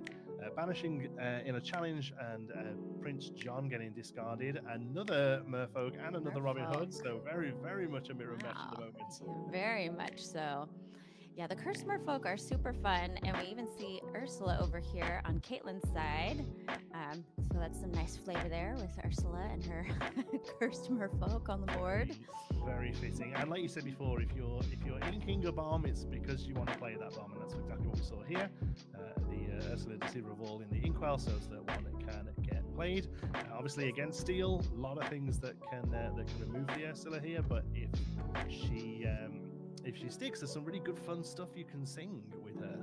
Absolutely. We got the other Ursula down on Ryan's side. Yeah, what songs do you think we might see coming in? Oh, there's one. Well, there's one. Yeah, Strength of Raging Fire, Let the Storm Rage On, all of those, really great songs in their own right, but being able to play them twice off of the Ursula is even just more and more value. So, yeah, I think everyone knows when that Ursula comes down, the sooner you can get rid of her, the better, because she just is so powerful, being able to sing those songs twice.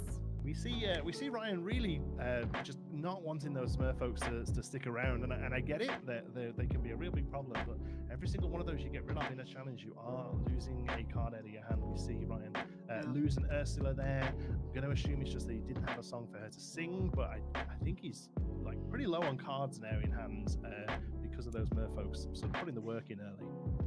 Sure, and with Emerald Steel, having cards in hand is you need that to play the game. Where's the play here to get more cards in hand on Emerald Steel? Yeah, the card draw is something the colors suffer from, really. Mostly Tragic Beast, the Tragic Hero Beast, definitely a good card draw engine in Steel.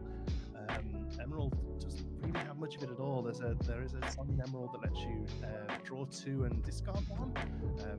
Strike a good match, but it doesn't really see that much play. So yeah, the card draw is very limited in this deck. So having to get rid of those Merfolks is not awesome for Ryan, but he still has a good board presence here. Although that Robin Hood is probably going to do some Robin Hood on Robin Hood challenging here and start gaining good value. And then the last card out of Ryan's hand there is a Let the Storm Rage On. Yes, and so now both players are top decking. They both have empty hands, so this will be interesting. Hopefully they'll pull what they need off there. Yeah, the quick. If I be Joseph, but that's I suppose what you get when you both play the discards. Yes. So yeah, they are both equally disadvantaged, I guess, at this point in the game. I guess Caitlyn here with that big Robin Hood, though, a little bit has the edge here. Yeah, that must be rough for Ryan. They're having to ink the beast, but knowing my name is Sarah Nagare.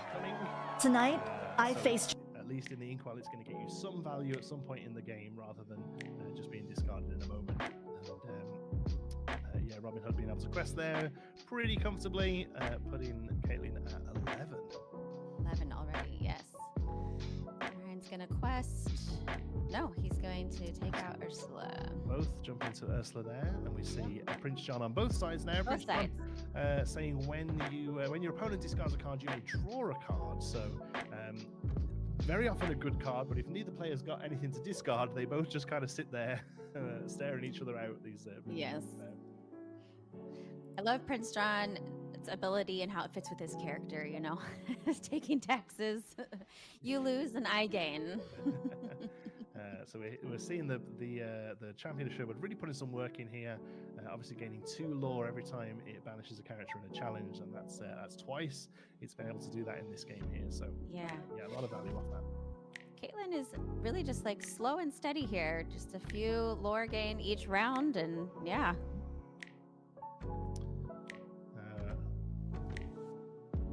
Not able to see what Ryan has in his hand, unfortunately. I'm not really sure what would help here. Like I say, one of the issues with discard really is if your opponent has no cards in your hand, it does kind of shut down a lot of your plays. Another tragic hero having to go in the inkwell there. That's 2. That is really not great to see. And Caitlin's done all this on just 3 ink. That is really impressive, actually. I didn't even realize that she just still had 3 ink there, and she goes up to 17 now, and Ryan is there we go. calling that game. Yes. Game 2. I don't think there's pretty much anything other than the sort of targeted removal of steel. There's very little there with 4 ink on the board that Ryan could do. Wow, that was quick. That was very quick. And yeah, those discard decks, they can do some quick work. You know, if you don't have cards in hand, you don't have anything to play. And Ryan had those 2 beasts, which would have been great for the card draw, but he didn't have enough ink to play them. So into the inkwell they went. Yeah, it's one of the things, you know, the game is just all about resources. Your resources on the board, your resources in the inkwell, and your resources in hand. And if you can shut one of those down, it can really pull the player out of the game. And then both of them doing the same thing, you're just in a top deck of war. Then who can pull the answer they need? And Tragic Beast, Tragic Hero, great card in the game, but not when you're sitting at 3 ink. Really interesting mirror match with the Emerald Steel and them both playing very similar lines this last game. So we'll see what happens this time around. Of course, they have 60 cards in their deck, so who knows what they'll draw this time. Yeah, let's see if we can see some variance in them. We'll drive into game number 2 of round 5 here. Caitlin Baxter and Ryan Zoltzman. Points are updated now. Caitlin's sitting at 21. Currently, Ryan's sitting at 28. For those who don't know, the way the points work is a game win is 3 points, and if you take both games in a round, you get a bonus point, taking you to 7. That's why you see numbers like 21 here. So Caitlin's with 3 sort of 2-0 wins under her belt so far, I think. So again, pretty much the exact opening that we saw in last game, but the other way around. Yes, indeed. And Ryan opened first this time, so he has that first play advantage. Yeah, Cursed Merfolk and Robin Hood are battling it out in this game. There's a lot of things that deal with Cursed Merfolk, but I still think it's possibly the best opening turn in a game for Emeralds. Really, most colors have got their ideal turn 1 play. In Sapphire, you want to see a Porpsicle, and in Emeralds, you really want to see that Cursed Merfolk, I think. Interestingly, doesn't quest with it here. I feel like Cursed Merfolk needs to turn sideways every turn, really, else I don't really know why you're playing him in the deck. So she has 2 songs that she can pick from, and she chooses Sudden Chill with Ursula. And I also see a Daisy Duck there that she just put into her inkwell this turn, so we might see that later, some more discard. Yes, Daisy Duck is having the opponent discard every time she quests, so if you can get on the board and stick around for a couple of turns, it can really do some damage with the opponent's hand. So yeah, Ursula sitting there, Robin Hood sitting there, across from a Merfolk and a Flynn, with an Ursula going into the inkwell to play her big sister, the Ursula Deceiver of all. So yeah, again, we're seeing the very similar plays from both players here. If that Ursula can stick around a turn, it's going to put Ryan really into this game. Whether or not Caitlin has an answer for her, we'll see. Yeah. What would be really great is if Caitlin could get some direct damage here to take care of Flynn and Cursed Merfolk so she can keep cards in hand. And Ryan is... I mean, the best thing to do is getting rid of Ursula. The second best thing to do is getting rid of the song she's about to sing. Absolutely. Ryan knew that as it came down. So Ursula, an amazing card, but if you've got no songs in hand, she's a 2/3 that just kind of sits around. So could have top deck a song here. If he has a better poker face than me. Let's see. Prince John. That's the Prince John. He is going to quest for 4 there. And now we see those Flints and Merfolks doing what they were built to do, which is to quest away and let your opponents deal with them. Give your opponent difficult decisions. Yes, there are things that remove them, but when you have no cards in your hands, you want to get your opponent there as well. The Robin Hood here is kind of huge because yes, Oh wow! Wow, even bigger. Robin Hood being able to come down and sing a excellent. grab your sword there and do 2 damage to everything, pretty much wiping Ryan's board. The Ursa Deceivable does stick around, but yeah, that was kind of huge. That was really huge. Yeah, grab your swords does 2 damage to all opposing characters, so that was really wonderful play by Caitlin there. Friartuck, exactly when you want him. I'll be honest with you, I'm not a huge fan of Friartuck. He basically says that whoever has the most cards in their hand discards a card when he's played. And if you're doing well in a discard deck, that's you normally. That's so yeah, it was perfect. But yeah, it's a card I tried in this deck for a little while and never really gelled with it. Obviously, got a bit of value out there for Ryan. So, he is inkable though, so if you find yourself in the position where you would be the one discarding, you could just use it for ink. this is very true. Yeah. Ursula goes. She never got to sing. Poor Ursula, the pop star. I feel like that's a running theme of the day. Either Ursula is banished before she gets to, or sits around with no songs to sing. I don't think we've seen Ursula sing a double song yet. I'm not sure we have, not in our games, I don't think anyway. But still, very strong card if you can get it to work. Ryan looks like he's. Yeah, Caitlin has just had a solid board control throughout the game here, really. Friartuck can challenge here into Ursula or Quest, but it's just allowing the Robin Hood to gain lore here. She will have to throw 2 things into the Friartuck, Robin Hood and an Ursula, but I'm not sure I mind that. If I was Caitlin, just continuing to have Ryan have no board presence, I don't think I mind that at all. Let me see if Prince John come down. And an Ursula, so he gets to take a look at, and it's a song. So wow. You could tell when Ryan picked up that card, he was like, and he was waiting for that to sing with Ursula, and didn't get a chance to do it. So now, what do you think Ryan is hoping for here? Caitlin has a full board. He just has that Friartuck. His own grab your sword wouldn't be terrible. But yeah, just a Robin Hood on its own. Unfortunately, is probably too late here. Caitlin just being able to comfortably quest each turn, even with those Ursulas. Normally, that 2-drop Ursula is coming down, it's getting rid of a song. She's kind of done all her work for you, but the fact that these have stuck around for so long and continue to quest, it just really shows how good a job Caitlin's done of dealing with the board here. Yep, so she's going to quest for 7 here. Yeah, and a tragic hero beast on the board there to keep the card rolling if she needs it. But I really can't think what Ryan could have here. And it's another Friartuck. Another Friartuck. Just get rid of a Flynn, but otherwise that's good game. Good and game. Handshakes there at the end as well. Yeah. Yeah, great job to Caitlin. She did a great job piloting that deck. The mirror match was it's interesting with the discard mirror match, like I said. So yeah, a lot of people have very strong opinions about discard. It can be a little bit oppressive, perhaps, and maybe that's a little bit of a taste of your own medicine going into a discard mirror match. But I don't mind discard. I think it's a fun way to play the game. But yeah, it just shows you how quickly you can get into that sort of top deck gameplay when you're both just getting rid of cards out of opponents' hands. Absolutely. And then those poor Ursulas, they haven't been able to do what they were meant to do, which is too bad. So hopefully in a future game we'll see some Ursula get to sing some songs. Yep. But we are ready to move on to our next match. Yes. Mm-hmm. I don't know. I'm not sure if we're going straight into it, or if we have a quick interval for you. Interval. Tannen's been doing such a wonderful job chatting with players. Yes.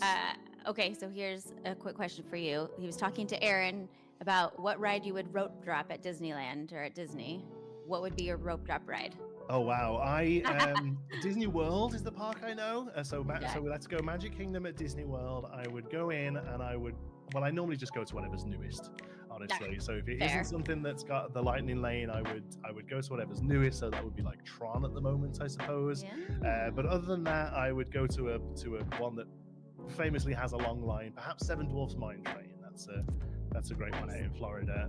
That always has like a 3-hour-long line once we're. Oh goodness.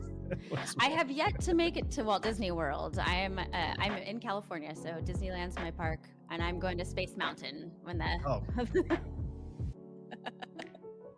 Okay. All right. Well, we're going to have a quick break. We'll be back with you with another round 5 game in just a couple of minutes.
I go back daily, like not daily. I would if I could.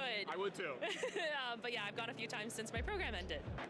Awesome. And so we saw you do a really cool have a really cool match here and a nice win here, but you were telling me that you got a favorite princess and a couple favorite characters as well in Disney. Yes, Ariel is my favorite princess, has been since I was a child. I've dressed up as her for Halloween twice. We dyed my hair red with Kool-Aid in like kindergarten. I pulled an enchanted Ariel from the most recent set, and then like my number one favorite card, because of the flavor with it, is Ariel on human legs because she can't sing. Yes, yeah. Yeah, that one is so poignant for me. I love the fact that they did that. Love the flavor there. Well, hey, best of luck the rest of the week and hope the wins keep coming. Thank you so much, Tannen. How good was that to hear a Disney, past Disney cast member? We are round 5 still, yes. Yep. It's just round 5. Just round 5. There are 9 rounds today for day 1, and as we know, we're doing this new 2-game format, so that it's not a best of 3. Everyone plays 2 games, and every win counts, right? We've talked about the point system, Exactly. Yeah. and it's not a best of 2. It's 2 games, and every win counts. So players are racking up points, and yeah, and then at the end of the day, the top 128 and people with the same score will take the Let It Go promo, but then the top 64 will move through to day 2, and then it goes to a best of 3 system, because there has to be a clear winner each round, because it then moves to a single elimination. Yeah. Yes. So we have our next match coming up here for round 5. So let's take a look. All right. So Jose versus Taylor. Jose at 20 points. Taylor currently at 21. Looks like they're ready to get straight into it. All right. We've got a snake going down into the inkwell. And that's it. Yeah. Yes, Okay. nothing else. And another snake. Okay. Possible mirror match. Amethyst is one of the colors that goes with the most different colors, so it might not be. We have a Rafiki coming down, which suggests Amethyst Ruby. But yeah, the Emerald and Steel both go well with Amethyst, so it could be anything. We have a Fox there playing a Cusco. Okay, so Rafiki is such a great card in Amethyst. Can you talk a little bit about what Rafiki does? Absolutely. So Rafiki is what we call a challenger, which means he hits harder when he's challenging as opposed to being hit back again. So his basic stat line is a 1-2, but then when he's the challenger, he hits for 3, more than enough here to get rid of Cusco. Absolutely, but he does get to draw that card off of Cusco, which is nice. Yes. Yeah, but which is what Amethyst does. They love to draw those cards. We see Pinocchio there putting the work in to exert the Cusco so that it was able to be challenged. Yeah, Pinocchio has really been such a great card for Amethyst, taking care of those, especially when you have some of the more aggressive cards in Amethyst, like Pinocchio or Maleficent, that folks try to keep safe. And so there we go. We a see, ruby amethyst. Yeah, we see Jose's second color there with a Minnie Mouse, really great 1/3 evasive, and yeah, she's just a real great lore gainer there in the ruby amethyst build. Oh wow! And another one. So again, another mirror. We're mirror match. All the mirrors in round 5. Yes. And this Minnie Mouse also is just so cute. I love her. Sure, yeah. So I'll be honest, this card schooled me a little bit in Disney because I saw this when it was first shown in Lorcana. I was like, oh look, it's a mashup. It's Minnie Mouse and Figaro, which is the cat from Pinocchio. But I was very quickly told by people who are obviously into Disney more than me that it's actually canonical that Minnie Mouse and Figaro are already teamed up in multiple things beforehand. Figaro is Minnie Mouse's cat. So yeah, that was a new one to me. Yes. So he uses Minnie to challenge Rafiki there, which I think is a good move. It is. Sorry, yeah. Rafiki is actually a 0-2 before without the challenger, so it was a clean trade there. Yeah. You really want to be questing with your minis, but I don't hate just sort of clearing the board up there, so you've got a little bit more parity as you move into the mid game here. Sure. And Minnie is pretty safe because even though if there's a Minnie on the other side of the board, she only does 2 or 1 damage. Yes, so. Yeah. They just sort of bounce off each other if they go into a challenge. We have a second one coming down here. which is pretty solid. We see a Maui inked there, really, one of the top Ruby cards still now from set 1. Still seeing an absolute ton of play, just an absolute great body that comes down on 5 and gets rid of your opponent's biggest threat usually. Obviously, he's going to struggle against these minis though. Yes. And one of the great things about Maui is that he is inkable. There's only, I think, 2 cards in the game that have Rush that are inkable, and Maui, and then Madam M Fox is the other one that is an inkable Rush. Look how often both of those are played. It just shows you how strong Rush can be. Yeah. So Rabbit singing friends there. And then we're inking an Olaf. Olaf, the 1-drop with the 1/3 stat line, very often preferred by Ruby Amethyst players over the 2/2s because they're good targets for songs like Teeth and Ambitions. That does 2 damage to one of your characters to deal 2 damage to an opposing character. So most likely that's why we're seeing Olaf in the deck here. He's ink. He's turned up at the moment, but hopefully Jose will catch that and throw him down. And then we've had Mini move over to the castle there, which is a really solid line. We are going Mini into Mini. Yep. And then a crab with the crab there. That's what made it going to the to finish off Jose's Mini there. The crab giving +3. So something when it enters or leaves play. Crab is one of those cards that really can do a lot of work, and I think I see it in almost every Ruby Amethyst control deck that's out there. Yeah, it's it just it can help answer so many issues. On its own, it isn't doing much, but it's going to help. Well, there's a great example: the Minnie Mouse just being able to challenge into another. It helps things like foxes get rid of Queen's Castle. So in the mirror, it's really solid as well. Just helps a lot of things trade up overall, and then sticks around and is a perfectly acceptable 3/3 on the board afterwards as well. Yeah. And Taylor has that Queen's Castle out and won't get to draw off of it, but still gets the 2 lore, which is great. And we see a Mem Fox going into the Inkwell. And another Queen's Castle. Ooh, 2 Double Queen's Castles. I mean, it's really good. I mean, I'll be honest though, it's just if Taylor can start questing with these Minnie Mouse stylish surfers, they're kind of doing the same thing, really. The castles are giving you 2 lore, and the minis are keeping you 2 lore. So maybe Jose's early lore lead here is enough, but as far as like lore gaining on the board goes, we're actually kind of in a similar position right now. Yeah, and we do have the players' names switched, so Jose is on the right and Taylor's on the left. Okay, there we go. So. Okay, I'll try and remember that. I know, yeah. Well, so I have the pleasure of playing with Taylor actually at my local league. So there we go. Okay, so I think that means the lore totals are the other way around as well. So if you see player 2's lore go up here, that will make sense. Yeah. Okay. So lore totals are the way around as well. That's fine. We'll do our best to keep on top of that. Yep. So we're having another Olaf go down again.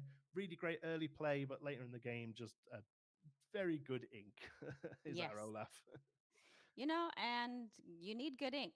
So yeah, if you can have something in your hand that just isn't much of a choice, if there's just something solid that can get inked each turn, it's just one less thing for you to have to worry about on your turn. So Mary coming out there, getting rid of Crab.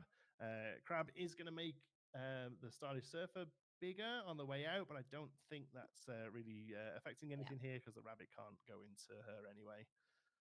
I do think that's smart though, to get rid of the crab, because you don't want to see that bounced back, to especially with the locations on the board. The crab can really do a lot of damage against those. Exactly that. Yeah, I mean, if we see a fox come down, the fox can bounce the crab, and then the crab can make the fox bigger on the way out. So it's a really good sort of 2-card combo if the crab is on the board. Here we go, questing then with the minis. The castles are gonna keep up, but otherwise not that much lore gain on Taylor's side of the board now, unfortunately. We could do some sort of some goat stuff now. I think would really help. Maybe we might see a spell book, but at the moment, Jose has it on the board, so he needs to find an answer to one of those minis. And he does not have any evasive answers here. Yeah, there are a few. like techie pieces you can put into Amethyst for evasives. There's the Peter Pan's Shadow that saw a little bit of play for a while.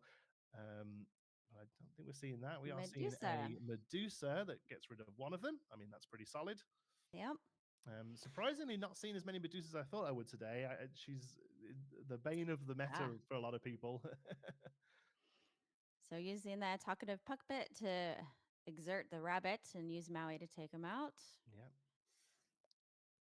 I'm not sure if Jose did the card draw off that. If he did, I missed it. Yeah, I didn't see if he did. It's his May ability though, so he's missed it. Yeah, that's interesting with that. With rabbit, it's May. You may draw. It's not a must on the card. Is there any situation, do you think, where a player would choose not to draw a card off of rabbit? Currently, very few. There is a chance. There is a separate win condition in the game. Technically, is that if you go to draw a card and you can't, you lose the game. So there is a possibility of just making your opponent go through their whole deck, and at that point, something like a rabbit on board isn't that great for them. But it's not really a sort of viable possibility right now, but it's definitely something to think about in the future, and it's definitely something to keep an eye on because some of those card draw abilities are May abilities and some of them are not. Yes. Oh, so he has his own Madame Medusa as an answer. Can he send back Pinocchio and that's about it? Yeah. Or the rabbit, but again, or the rabbit. you're going to get the card draw off it. Draw. There we go. Yeah, and we haven't seen any Be Prepared yet. I think both players do have enough ink that they could drop one down. Yeah, and I think it would be something Taylor would love to see with the locations on the board, because obviously they are going to stick around. Which is definitely something nice. It's with Be Prepared that you could wipe out all the characters, all your opponent's characters, but keep those locations on board. Oh, again, a new angle. Here. We've got some friends on the other side in both hands. Yeah, a lot of Amethysts in both hands at the moment. Maybe a Be Prepared. Be Prepared. It looks like it may be. But honestly, at this point, it's not really a card that Jose's going to want to play, because you're just leaving those castles there to keep accruing lore. And Taylor just drew a Be Prepared for himself. He doesn't have enough ink to play it right now. He's going to exert Madame Medusa and trade those out. Okay, so he at this point, yes, the Be Prepared is there, but right now he's just realizing if I can just clear the board of characters, then my castles are going to do the work for me here. So he has 6 lore on the board right now. And a goat. That's a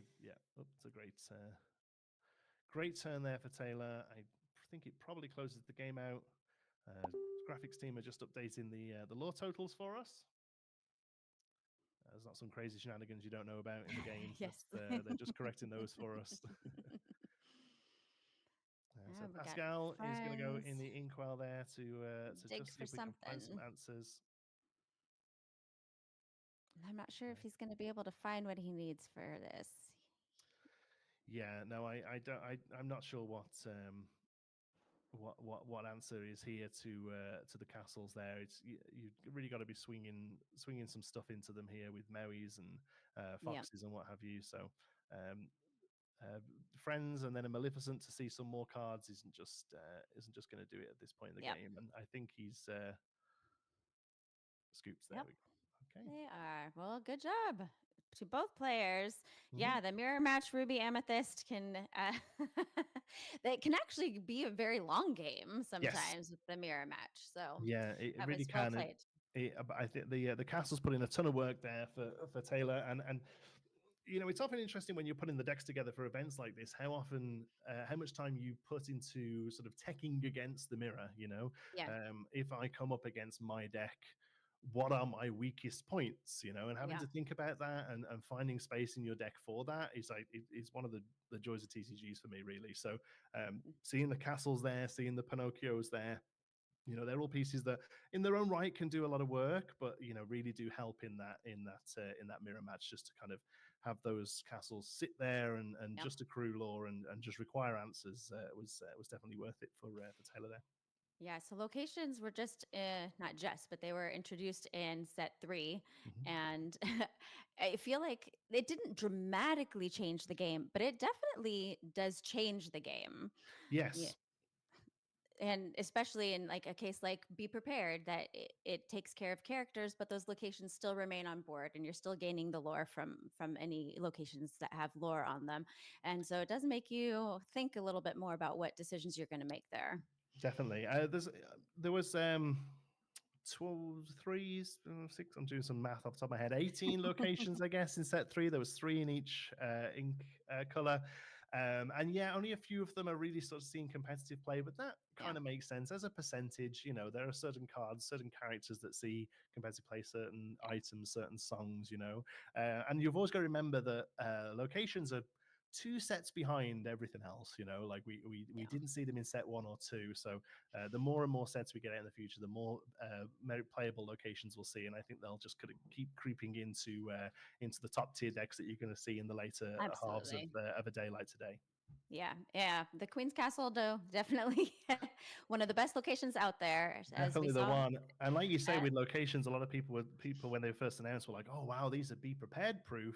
So these are going to be a great answer to be prepared." And in partly they are, but also they're the cards that the people playing Be Prepared put down yes, because they exactly. survived their own Be Prepared as well. So it swings and roundabouts. Really, it's good. It's a good and bad play if you're thinking It about it that is. way. Yes. Well, let's see what this mirror match does in the next game.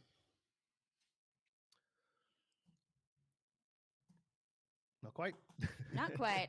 I forget who went first last turn, if it was Jose or Taylor. But I we'll see. also forget. I'm afraid. I think our our names are still swapped, and we'll see how the law plays out as it tickles up. We'll Yep. do our best to keep on top of that for you, let you know what's happening.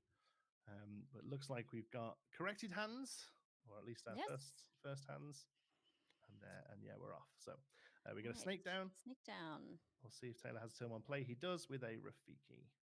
And we see a Be Prepared there in Jose's hand. So that's going to sit there for quite a while. Yeah, it's a very powerful card, but it isn't really the sort of thing you want to see in an opening hand. It's not. It's almost the card that you're happy to mulligan away, because with the amount of card draw in Amethyst, chances of you seeing it a little later into the game when you're more ready for it is pretty high. So yeah, it's actually got 2 copies of it Oh, wow. sat Look there. at that. Um, Mhm. so yeah, that's going to be a tricky play for Taylor, for Jose. Excuse me. They are. Kind of just going to be sat in the hand for a little while, and he's going to have to try his best, not necessarily to play into them too much as well, because if you put too much out on the board, by the time you get to wanting to play them, you're not getting as much value out of them as you perhaps want to. So we see that Ah, Pinocchio down Pinocchio. again, That and talkative Rafiki, puppet. He does yeah, his work. and then Rafiki into Rafiki. A nice clean trade for Taylor there, because Rafiki, as I said before, was a 0-2 Hmm. unless he's the challenger. We see a goat inked for a Maleficent who's going to draw. We're just going to be seeing Jose just trying to filter through his deck, just pull as much as he can so that he can still keep playing whilst those Be Prepared sit there. Yeah, I think Ruby Amethyst is one of those decks that can be a little on the high side with your uninkables. And Mm. so having those 2 Be Prepared sitting in his hand this early in the game is, if he doesn't get more ink in his hand, is going to cause some problems. Yeah, it's every deck can have as many ununkables as you like, really. But yeah, it's up to you to decide on that number really, and to settle on what you feel comfortable with. But yeah, Ruby especially, a lot of the really big later game plays, the Madame Medusas, the Lady Tremaines, and the Hmm. Be Prepared's, all uninkable. So yeah, Yes. can unfortunately sit around if you're not careful. But honestly, Jose's doing okay here. He's having to ink perhaps targets he doesn't really love doing, Yep. but still able to kind of to keep pressure on the board, and to keep refueling his hand with the Maleficent and now the Rabbit. So yeah, I think he's managing pretty well, even with those Be Prepared there. I think Taylor probably is unaware that he's got a bit of a clunky hand here. I think he's covering it really well, and has exactly what he needs to keep playing. Yep. He saw him put a rabbit down and draw, and I think he's thinking if he wants to quest. Yeah, and he does with Maleficent there. Yeah. Yeah, not much else for Maleficent to do here, really. She's a great Friends singer. I mean, that's going Friend to singer. play. Yeah, Yep. that's going to play since step one. Maleficent on 3, singing Friends next turn is exactly what we see from And that's Taylor what we there. see. Yes. As if I've got a microphone in his ear to prove me right. Yeah, the Maleficent singing Friends. Real like all-star term 4 play in set Absolutely. 1, but still, even now, still seeing so much play. It's awesome. Which, yeah, Maleficent, I mean, she gets you the one card when she's played. Mhm. But besides that, yeah, singing Friends is about as best you can get out of her. Yeah, we see a goat come down. Solid term for play, I think, especially after singing Friends as well. Just refueling your hand, getting bodies onto the board, get that lore ticking. And we're still only at 2-1 lore currently. So even with this board state moving into the mid game, a lot of board control and a lot of sort of trading challenges just to kind of get that little edge there. And the goat coming down here is what's going to start seeing that lore total start to ramp up. Would you say that's pretty typical with the Ruby Amethyst deck, that it's a little bit slower to start with? Yes, it's not. I wouldn't say it's like full control. It leans towards control more than anything else. It's not quite as controlled as something like Ruby Sapphire, that really doesn't do much at all in the early game, other than ramp up to the end game quicker. There are some slightly more tempo-y elements to Ruby Amethyst at the moment, but yeah, it is mostly just sort of getting advantage through keeping that board as small as possible through things like foxes and snakes, before you can start putting down your 6 drops, your Mauis, and then moving into Tremaines and Medusas, and then closing the game out with Goat. So even though Goat is a turn 4 play and is perfectly fine there, you also don't mind seeing the Goat a little bit later into the game once you've dealt with the opponent's board. And we see a Maui going into the Inkwell here. Yeah, right now Mary doesn't have the best targets really. It's a lot of small bodies on the board. The only thing you'd be able to take out right now is a Maleficent, which we see Taylor play his own of and draws into a Fox, I think there. And that's probably the card you'd rather see here. Fox is a nicer hit into a smaller body really. And then we see a snake come down and bounce the goat. Getting a lot of value out of that goat there. So that's a goat. lore. Yeah, lore from it going down, lore from it going up, and it took out a Maleficent there. So yeah, solid play. And now Jose knows that goat is sitting in Taylor's hand and it's going to come down again. Yeah, I think at this point, play for Jose still is working towards those be prepared and trying to get as much value out of them as possible. It might be in Taylor's best interest here to maybe hold on to the goat here and use that as your way back into the game after the be prepared. Although Taylor has his own be prepared sat there as well, so I think this is a very much a match of 2 games. That first game is going to play out very differently to how this one will. This one's going to be much more in the weeds as we have much more equal board states, much more equal hand sizes, and yeah, I think this one is going to be the Ruby Amethyst matchup you perhaps expect more. And then we got that puppet coming down again. Yeah, so pump it into Maleficent there, turning her sideways so that the snake can challenge in. His own Maleficent questing. Again, just these little incremental lore gains, not that much at the moment, but they do start to sort of really ramp up. We see Olaf do nothing more than be inked this game. Poor Olaf. Poor Olaf. We now see both players with 2 be prepared in their hands. Turn 7, 8, 9, and 10 is going to be pretty crazy, I think. Pretty interesting, yes. Or well, probably not that close, but turn 7 onwards with all these be prepared is going to be pretty ruthless, I think. What's interesting to me in the Ruby Amethyst is there's not. I mean, maybe there's a Maleficent dragon, but other than that, what other characters can sing Be Prepared? There's really not much. Yeah, pretty much Monstrous Dragon, the 7-drop Scar that sees some play in more character-heavy builds. Ruby Amber really likes the Scar. I can't remember his Vicious Leader, I think it might be. He's Be Prepared on a body, really. He sort of comes down and is able to, he has rush so he can challenge into things straight away, and then readies himself every time he banishes in a challenge. So you can usually hit 2 or 3 things. Obviously they have to be exerted, but it very often just leaves you a body on the board, especially if you're playing a Mufasa deck that really wants to hit characters every time.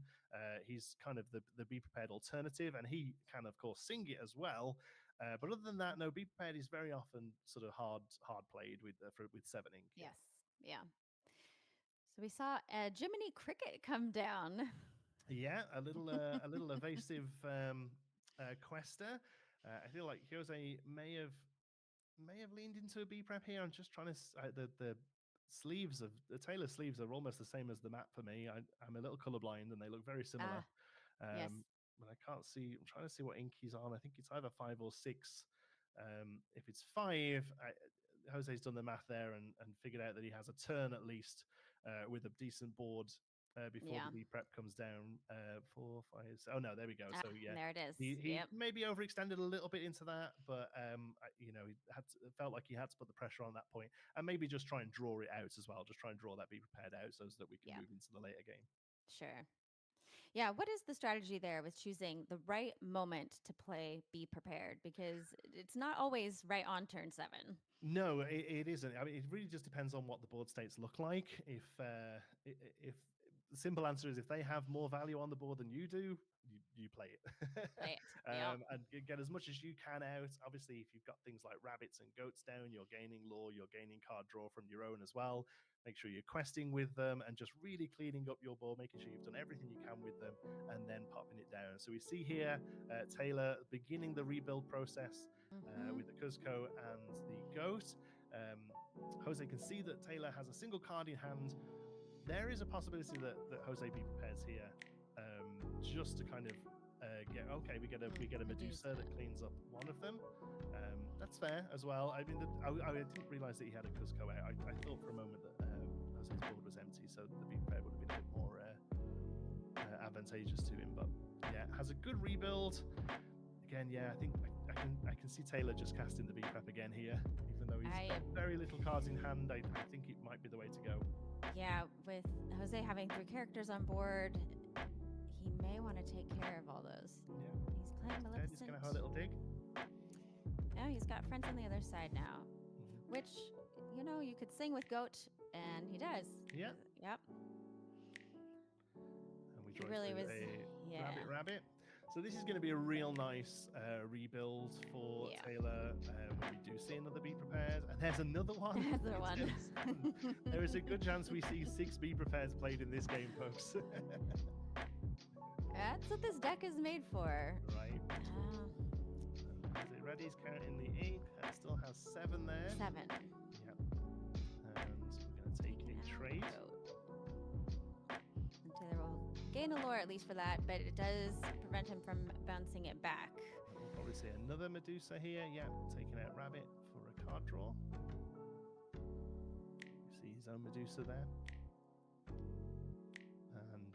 And so Jose's still just happy, kind of, keeping presence on the board. Lore totals very similar. Nobody's in double figures yet. So yeah, I think both players are probably. I feel like at this point, probably both players think they're winning. Yes. That's a really fun place to be as a spectator. Yes. So you see Rabbit come down for some more card draw. This time grabs a Tremaine. Tremaine. We see another Surfer Minnie go down. Mouse. Yeah, Tremaine is Tremaine or Madame Medusa is I feel one of the best plays after Be Prepared when your opponent has put down their next character and you just say no, sorry. Yeah, they work together so well. Either of the ladies in chairs, as they've kind of been nicknamed, and the Be Prep, and either way round usually is pretty good. So either the Be Prepared comes down, and then your opponent puts one more thing down and you pass, and then your Medusa or your Tremaine clears it. But also just the other way as well. If your opponent is playing aware of the Be Prepared and just putting down one character, then you can actually play the Tremaine or the Medusa before the Be Prepared, or instead of the Be Prepared even, and just get more value that way. So yeah, they work really well. Yeah, which is what we're seeing Jose do here. That he can play the Medusa, take care of some of the characters that Taylor has on the board, and save the Be Prepared so that his characters can keep questing. Yeah. So Pinocchio again putting some work in here all day. I've been really impressed with Pinocchio.